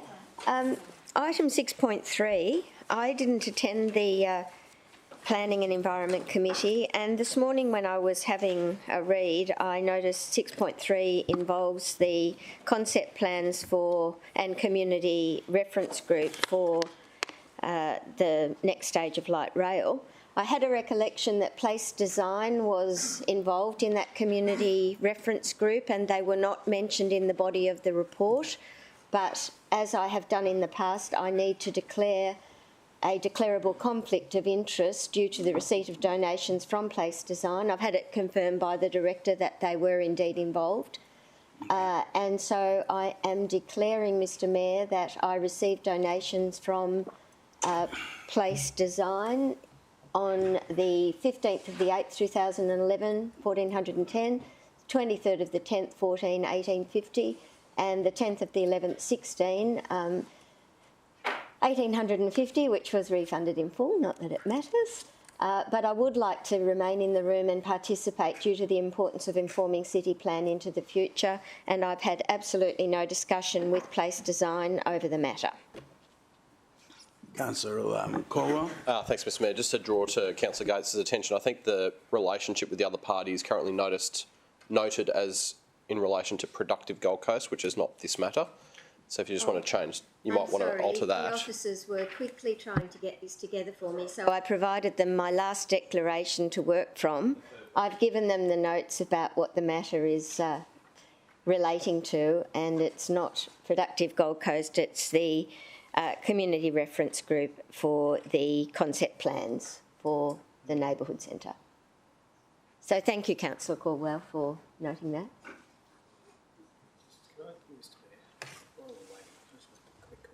Yeah, yes, sure. If we could just change the nature of the other person's interest to the same as the heading you've got there. So, through you, Mr Mayor, I've had a chat to the Deputy and to the Director, and moving forward we will put those consultants' names in council papers moving forward. So I think it's just an oversight on our side, and we'll make sure that that's in there from now on. That will help, yep. All right, we'll just amend that, and I'll come to you, Councillor Vorster. Thank you very much, Mr Mayor. Mr Mayor, as I did at committee, I would like to bring the meeting's attention to a few matters in case any councillor felt persuaded to bring forward a procedural motion to deal with any declarable conflict of interest, which they may form the view that I have. Mr Mayor, as councillors would be aware, I have a friend who lives in Brisbane and owns an investment property, a small unit at Nobby Beach. I also, through my wife, have friends, Tony and Nikki Wilson, who own a redevelopment site at Nobby Beach, and Tony is a member of the Community Reference Group, although I have sought the permission of council to participate in decisions concerning that particular property through an earlier DCOI, and also have a friend and electoral donor who owns a property, I think, on the Esplanade at Miami. Now, Mr Mayor, when we first considered the station neighbourhoods concept plans community engagement process, I brought those facts to the attention of the room. First committee and then council did not act with a procedural motion to compel me to manage any declarable conflict of interest, and for my own part, I believe that no DCOI attaches because we're dealing with very general reports that don't foreshadow specific changes to our city plan, but even if they did, they would deal with such a significant number of people in the local government area. To my mind, the exemption attaches. I just want to put that again on the record now. in case any councillors had any questions or wanted to deal with that procedurally. And the reason why I'm taking that step, Mr Mayor, is that would then impact my ability to participate in any decision concerning Councillor Gates' DCOI. Okay. Right, back to Councillor Gates. All good with Councillor Vorster and everyone? Okay, back to Councillor Gates. Councillor Koala? Yep. Well, if you have to take a motion, Mr Mayor, I think we had previously resolved, and so to be consistent on this particular matter, I'm happy to move that Councillor Gates participate in the decision despite the conflict of interest, because the nature of the interest arises as a result of the donor being a council consultant to the matter, and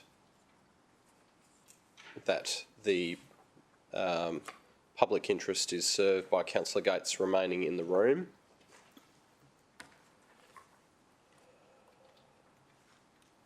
Outweighing any perceived conflict that may exist.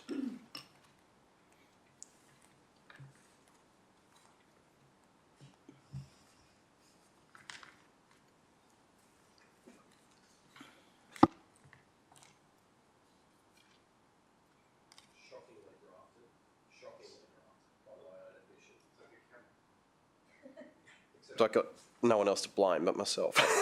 So it's only got the one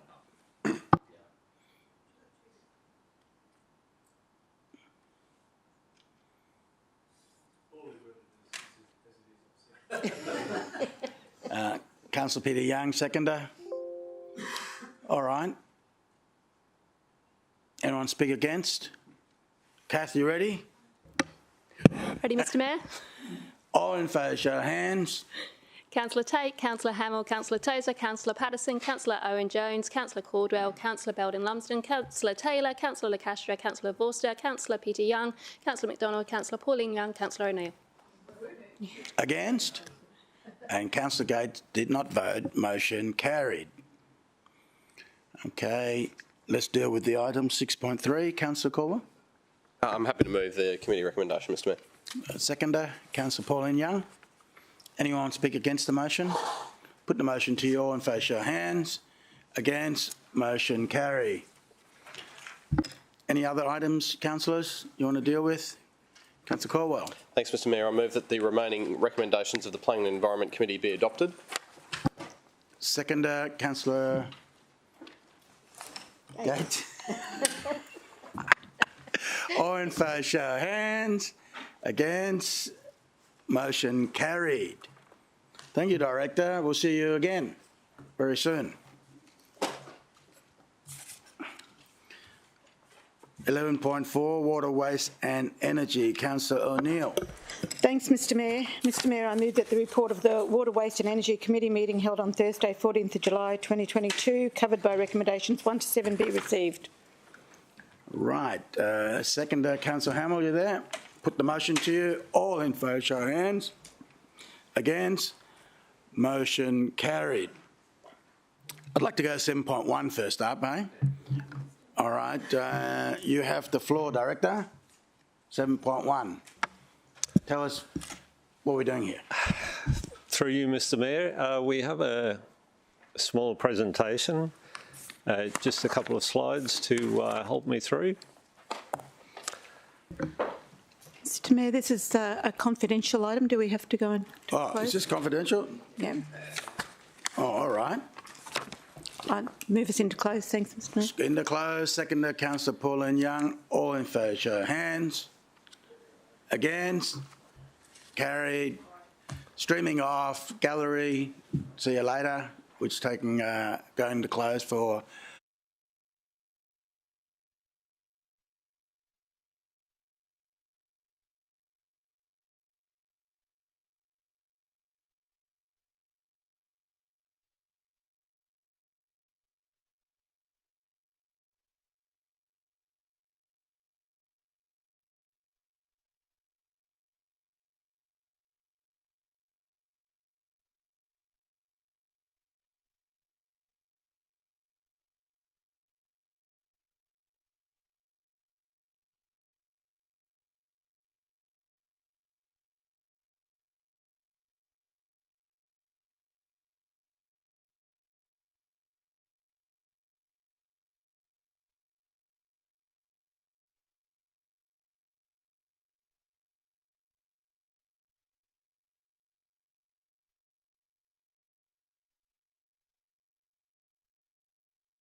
on, and could you let the gallery know they're trying to get them back in?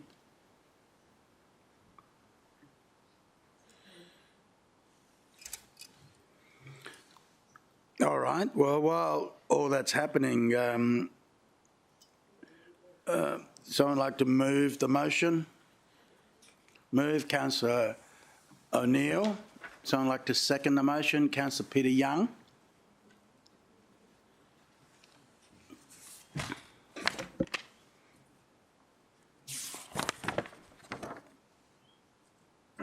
You're gone.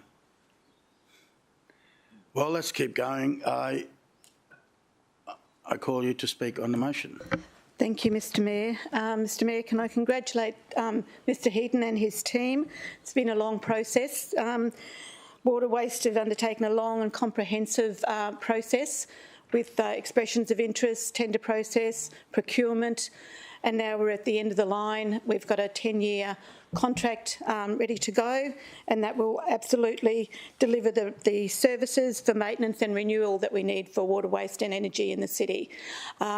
It's a very substantial contract, but there are situations in place that we will review that on an annual basis. And of course, in the recommendations, it does state that the amount that we're spending is what we would have budgeted for over the next 10 years anyway. And I think with technology changing that we have to move forward with this. And I'm happy if my councillor colleagues will support this. Thank you. Okay. And speak against the motion? All right. Councillor Petition, you want to say a few words? Thanks, Mr Mayor, for the opportunity. We did ask quite a few questions at committee, and those questions and the responses were tabulated and distributed to us, and I wondered if it might be appropriate for these to form part of the public record as well, Mr Mayor. I'd leave it to the CEO. I think you'll be able to do that. Yeah. Thanks. All right, to close. Thanks, Mr Mayor. Okay. Put the motion to you. All in favour, show of hands. Against? Carry. Unanimous. It was a wonderful presentation, and you got the support accordingly. Through you, Mr Mayor, if I could, just before we leave this item, I really would like to thank staff in the city who've been involved in this. They've done an enormous amount of work, but I'd also actually like to thank and the city to acknowledge our existing contractors who have worked directly with the city and provided excellent service over many years, including NTS Group, one of our largest contractors who have worked with us, but contractors across the city. While we're moving on, they have provided great service, and we hope to continue to work with them into the future. Thank you. Okay, Councillor, any other items you want to deal separately? Councillor O'Neill. Thanks, Mr Mayor. I move that the remaining recommendations of Water, Waste and Energy Committee be adopted. Second, Councillor Hamill. All in favour, show of hands. Against? Carry. Unanimous. Thank you, Director. We now go to Governance, Administration and Finance. Councillor Owen Jones. Thank you, Mr Mayor. I move the report of the Governance, Administration Finance Committee meeting held on Wednesday the 20th of July, covered by recommendations 1 to 5, be received. Second, Councillor Patterson. Put the motion to you. All in favour, show of hands. Against? Carried. Councillor Jones, which one do you want to go to first? I was going to go right to the end, Mr Mayor. I move the remaining recommendations. Seconder, Councillor Patterson. All in favour, show of hands. Against? Motion carried. We go to Economic Tourism and Events. Councillor Castro. Thank you, Mr Mayor. I move the report of the Economy, Tourism and Events Committee meeting, which was held on Wednesday the 20th of July 2022 and covered by recommendations 1 to 5 be received. Councillor Tozer, seconder. Put the motion to you. All in favour, show of hands. Against? Motion carried. Councillors, any items you wish to deal separately? I go to Councillor Castro. Move for adoption, Mr Mayor. Seconder, Councillor Tozer. All in favour, show of hands. Against? Motion carried. Consideration notice of motion, anyone? You lose. Consideration of notice of motion, anyone? Nil. Question on notice. Nil. Yes, sorry. Presentation of petition. Oh, what? Councillor Peter Young. If you might If I might ask a couple of questions through you to the CEO. Yeah, on question on notice, sure. So the first is, Council did resolve recently that our corporate comms people would take action in regard to the community safety CCTV scheme, and I just wanted to ask if that, about the status of that, if that might be reported to us in the near future. Okay, take it on notice. Yep. Oh, sorry. Okay. Thanks, Mr. Sweet. Yep. So we now go to presentation of petition. Councillor, I have a declarable conflict of interest. Don't know when I go out. What time? I'm going straight to lunch. I'll let you know. Thank you. You can all join us if you join me if you want. That's all right. Okay. Be good if you adjourn after the GB. I don't think there's any GB. Whereabouts at your office? There's a supplementary agenda. Sorry, I just was making notes about stuff and yeah, that's other. I thought. That's on other. Yeah. Yes, please. Oh, that's in here? Yeah. I'm saying if you finish, I reckon you finish the GB because it's nothing there. Yeah. And then adjourn there and you'll do the rest after. What do you think? Yep, I think that's a great idea. Otherwise I'll be out there by myself. Yeah. Okay, councillors, I have here a declarable conflict of interest, and I'm director and shareholder of the companies that own adjacent land in Service Paradise. The companies are listed in my registry of interest and stated below are part owners of the following lots: Lot 35, Lot 342 and Lot 5. The name of the related party, Creston Pie Limited and Silk Mercantile. I'm a director and shareholder of these companies. The companies are part owners of the land in the immediate vicinity of the site that is the subject of this petition. Councillors, I am voluntarily deciding not to participate in making a decision about the matter, and I'll hand over the chair to our Deputy Mayor. Thanks, Mr. Mayor. Oh, will I stay where I am? No, yeah, stay there. I was so eager to get in that chair. Okay, councillors, I presume I'm going to Councillor Taylor for the presentation of the petition. Correct, thank you. And before I present the petition, I just want to remind everyone of the conflict that I did present to previous council meetings in relation to the body corporate. Part of that process was I could always continue and be part of the decision making, but any notes and meetings that I had to do, I had to have officer on site during any meetings with the body corporate, which at this stage I have undertaken. So if there's any questions on that, I'm happy to. Sorry. Madam Acting Chair, I have a question. Sure, Councillor Vorster, we'll go to you.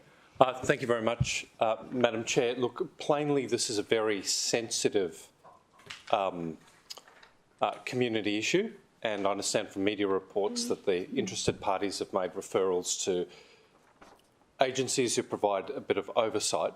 So the purpose of me asking this question is simply to afford Councillor Taylor the full protection under the Local Government Act and its regulation and in his involvement on the matter. My question is, perhaps through you to the CEO or through you to the Acting City Solicitor, whether the permission that Council granted Councillor Taylor to participate in this matter still holds, given that we're dealing with a petition and not the more substantive matter of resolving with the disposal. In other words, does the permission that we granted allow Councillor Taylor to participate in this separate matter, which is a petition, as opposed to the decision to dispose of it, which could be considered two separate matters under the Act? City Solicitor.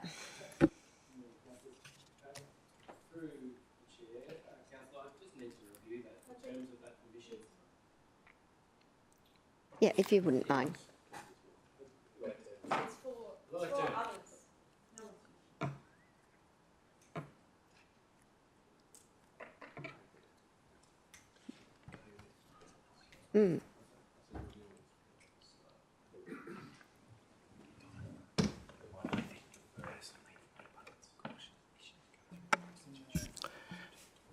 through the chair, I would just need to review the terms of that permission to accurately to respond to that. I will just add, though, that I would regard the role that the councillor is performing today as merely presenting a petition, and there's a process under the local law that governs that. He's not really taking a position, perhaps, but I see that he's just merely performing his role as a councillor and presenting that petition today. But to answer the councillor's question, I would really need to review the terms of that permission. Thank you very much. I think in the interests of yourself, Councillor Taylor, perhaps you could make your declaration again and allow us to consider it, because we don't know where the debate might go.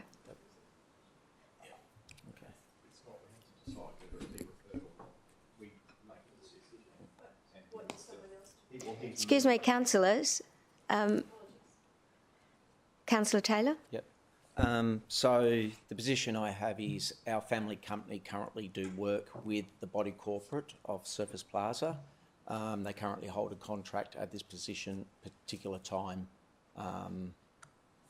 at this time now. So our family company hold a contract.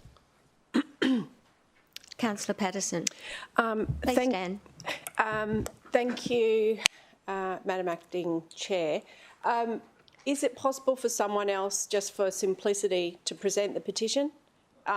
Is that something we could do instead?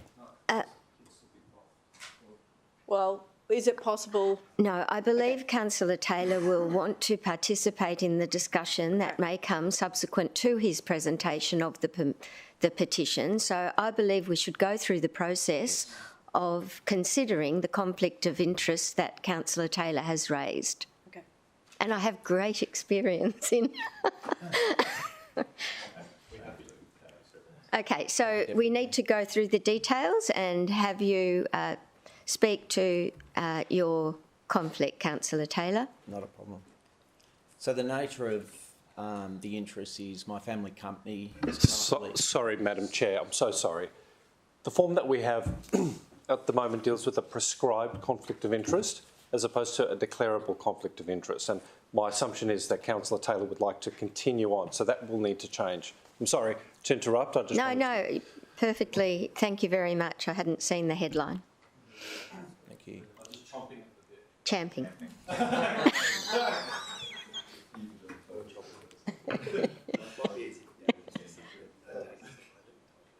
So our family business company currently holds contract with the Surfers Plaza Resort in a maintenance business.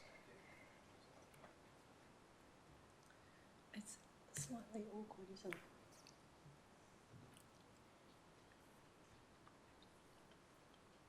It's very awkward.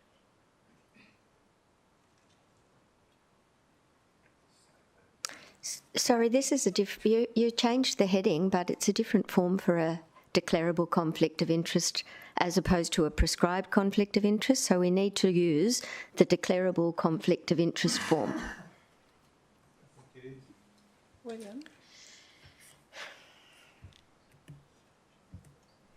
Councillor Taylor, you might like to approach the Minute Secretary and help her with the declaration rather than from there where it might be easier for you and her.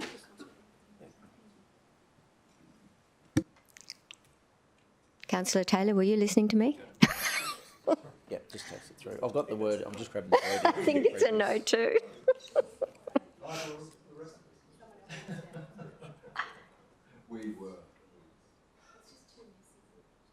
Councillor Taylor, can you approach the Minute Secretary and help her with the declaration, please?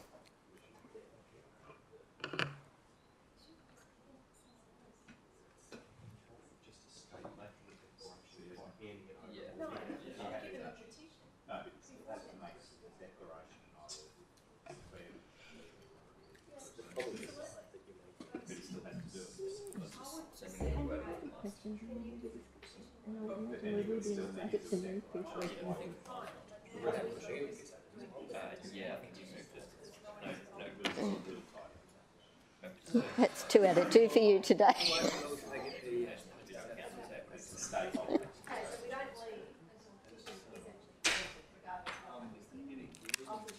You always get to chair the meeting at the right time. I'm so lucky. Yes. What have you got going on the next couple of weeks? And I hear he's taking time. Oh, I do understand what happened subsequent to that, but... The Nokia doesn't read it.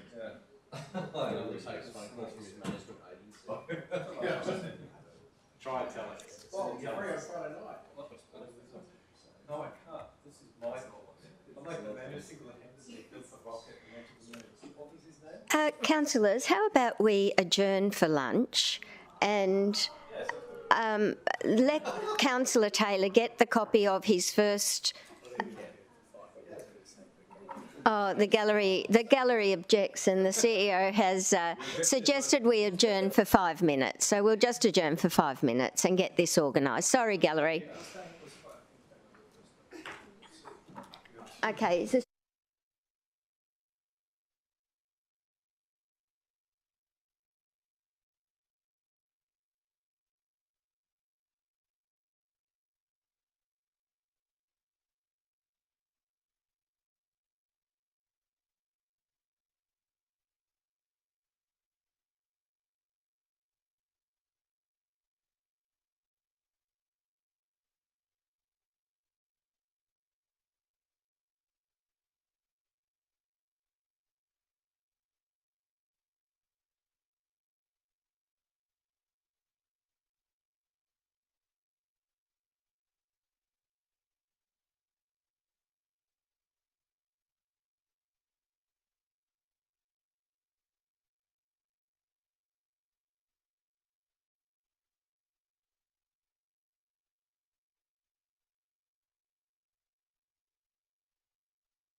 I want to get to the advice.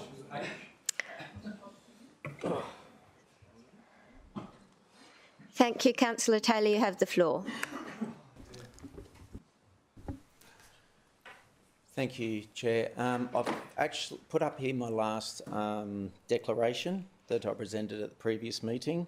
So, as a divisional council for the area, I've taken the time to meet with officers and affected stakeholders to understand the history of the matter and potential impacts of the decision. As such, I feel I'm adequately placed to communicate the issues relevant to the matter and they affect the local area and my constituents.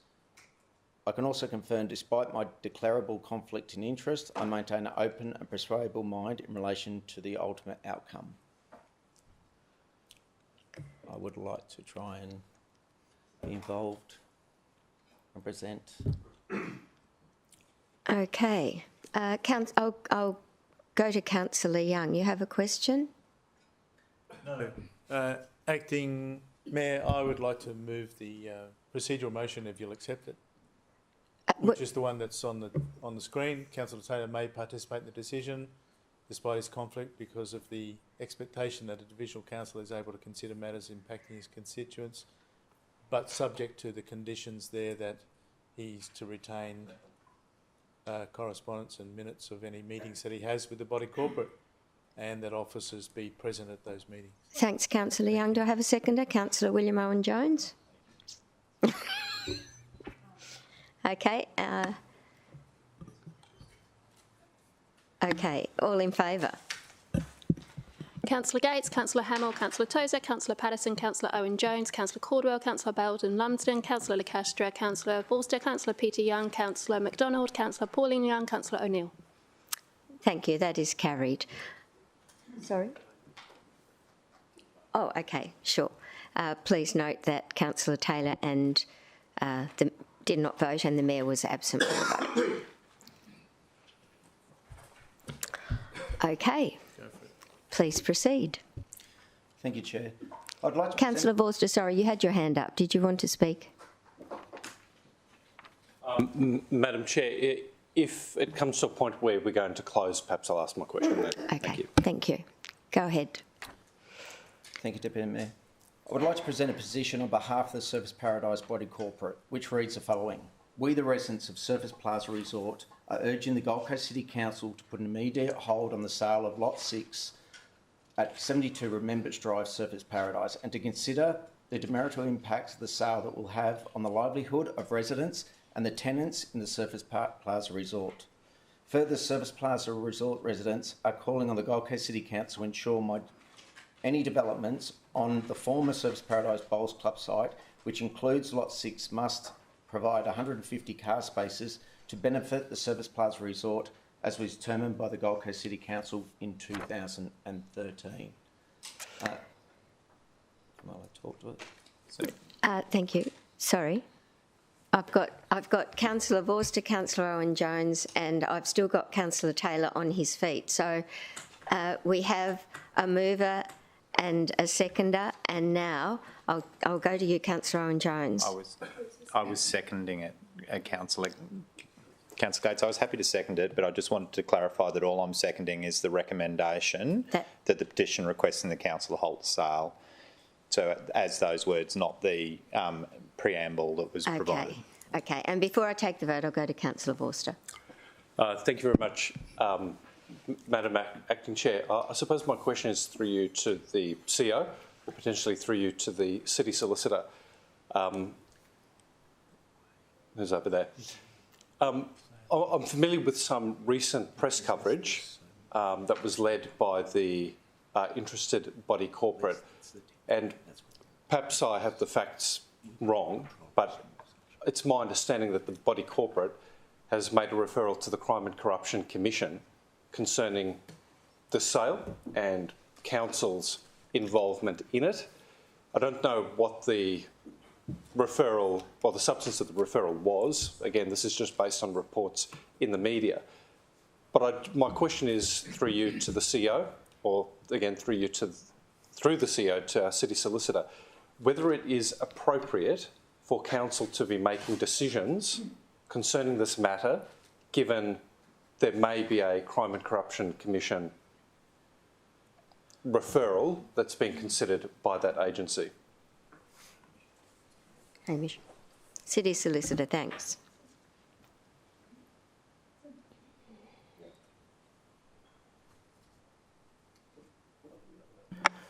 Through you, Chair.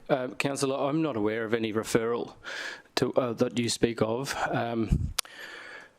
However, I note that Council has made a decision with respect to this particular parcel of land, and that's where we're at. Back to you, Councillor Vorster.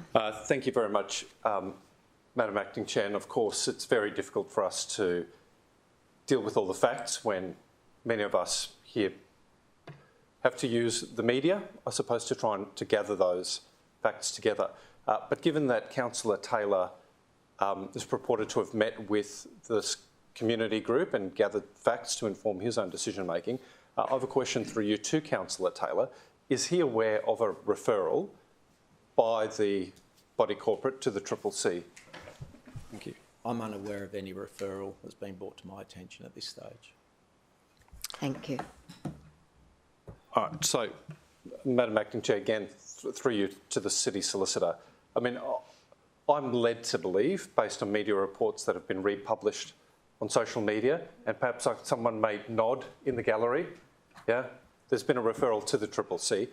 Is it appropriate for the Council to, I don't want to say intervene in the process, but make decisions concerning a matter where the CCC may have not ruled out pursuing it? Okay, I'll go to the CEO. Thank you. Through you, Acting Mayor. So the question before the Council at the moment is whether or not a petition is received. That is it. So on that basis, and on the basis that as the City Solicitor, the Acting City Solicitor has indicated we haven't received any notification, or I certainly haven't, and you haven't, we're simply, the matter is simply should the petition be received or not. And that's the only matter that's before Council at the moment. So I see no reason why a petition, it's a petition, can't be received. So, Madam Acting Chair, while I certainly would not propose providing a direction to the CEO whatsoever, it would be a good idea. Might I suggest that if Council resolves to receive this petition, that it's dealt with in the context of any investigation that might be related or afoot. I don't want to entangle us any further in an investigation, if there is one, by putting a foot in it, I suppose. Through you, Acting Mayor, I can confirm if Council were to vote for the petition to be received, it will be dealt with appropriately, consistent with policy and local law and the relevant state law. And councillors, I remind you all that we are required to have this petition. Once a petition is made, we are required to have it presented to the council. So do I have any other questions before moving to the vote? Councillor Young. Point of clarification is that I've only just read the article online on the Gold Coast Bulletin which says, and I don't know if this is what Councillor Forster is referring to, in 2018 the site was part of a CCC probe. The CCC did not find any corrupt conduct by Councillor Tate. Thank you, Councillor Young. I think that's old news, and I think there's been a subsequent complaint lodged. Councillor Owen-Jones. Thank you, Madam Acting Chair. If I could just say before we take the vote, maybe one of the things that the administration might choose to do, in addition to referring it for consideration and report to Council, to also make sure that the probity advisor that was appointed in regards to the sale is also provided with a copy of the petition, and if the probity advisor has been contacted by any of the agencies, I'm sure that they'll be aware of that as well. Will you take that on notice, Mr. CEO? Certainly. Thank you. Okay, Councillor Taylor, you have a question. I'd like to talk to it, is that possible? You want to speak to a petition that's been presented? Just want to explain, yeah. I think I'll take the vote. All in favour? That is carried. That the petition be received. Thank you. That's it, councillors, and we'll now break for lunch.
The chooks are very full, so I'm now back.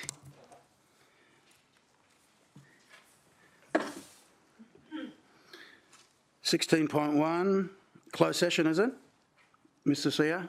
Yes. Oh yeah, okay. 15 then. I thought you, Donna, didn't you do GB? No, we immediately Oh, I went just to assumed. lunch as soon as we got that petition presented. All right. General business is nil. Councillor McDonald. Thank you, Mr. Mayor. I was just wondering if we could have a presentation on... Yeah, we'll do it in other business. Okay. GB, anyone? All right. Say hi to Elbow for me. I thought you were talking to Elbow. Okay. Here we go. Okay. 16.1. We move into close. I move. Seconder, Councillor Peter Young. All in favour, show of hands. Against. Motion carried.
Harry, streaming on.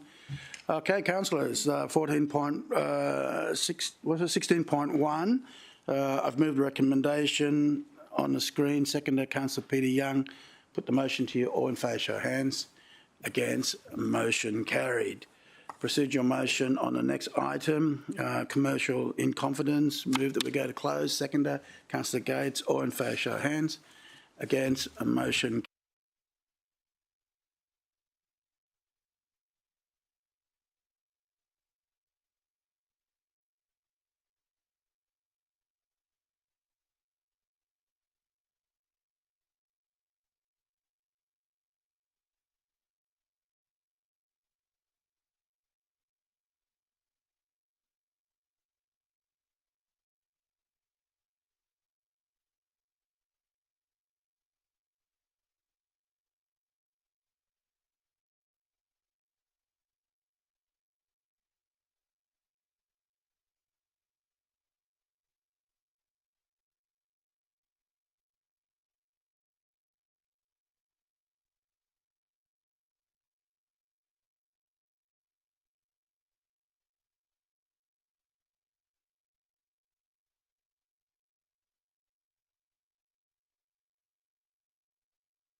We're open, streaming live. Councillor Caldwell, move. Moved. Just waiting for the on the screen in there. 6 clauses. Second and myself. Councillor Koala, you want to speak on that?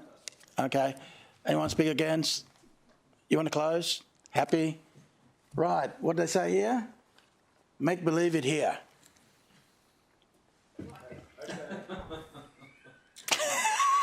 Okay for that one. Rightio, here we go. All in favour, show of hands. Against? Carry unanimous. Thank you for that. Let's see what we can bring to the city. We now go to the CEO. Yep. 16.3. Are we going to close? Yes, please. Commercial and confidence, move. Councillor Gates, second to Councillor Pauline Young.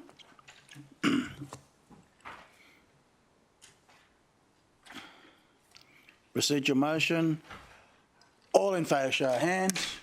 Against, motion carried.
Motion carried. We don't have to call that one. It's just procedural.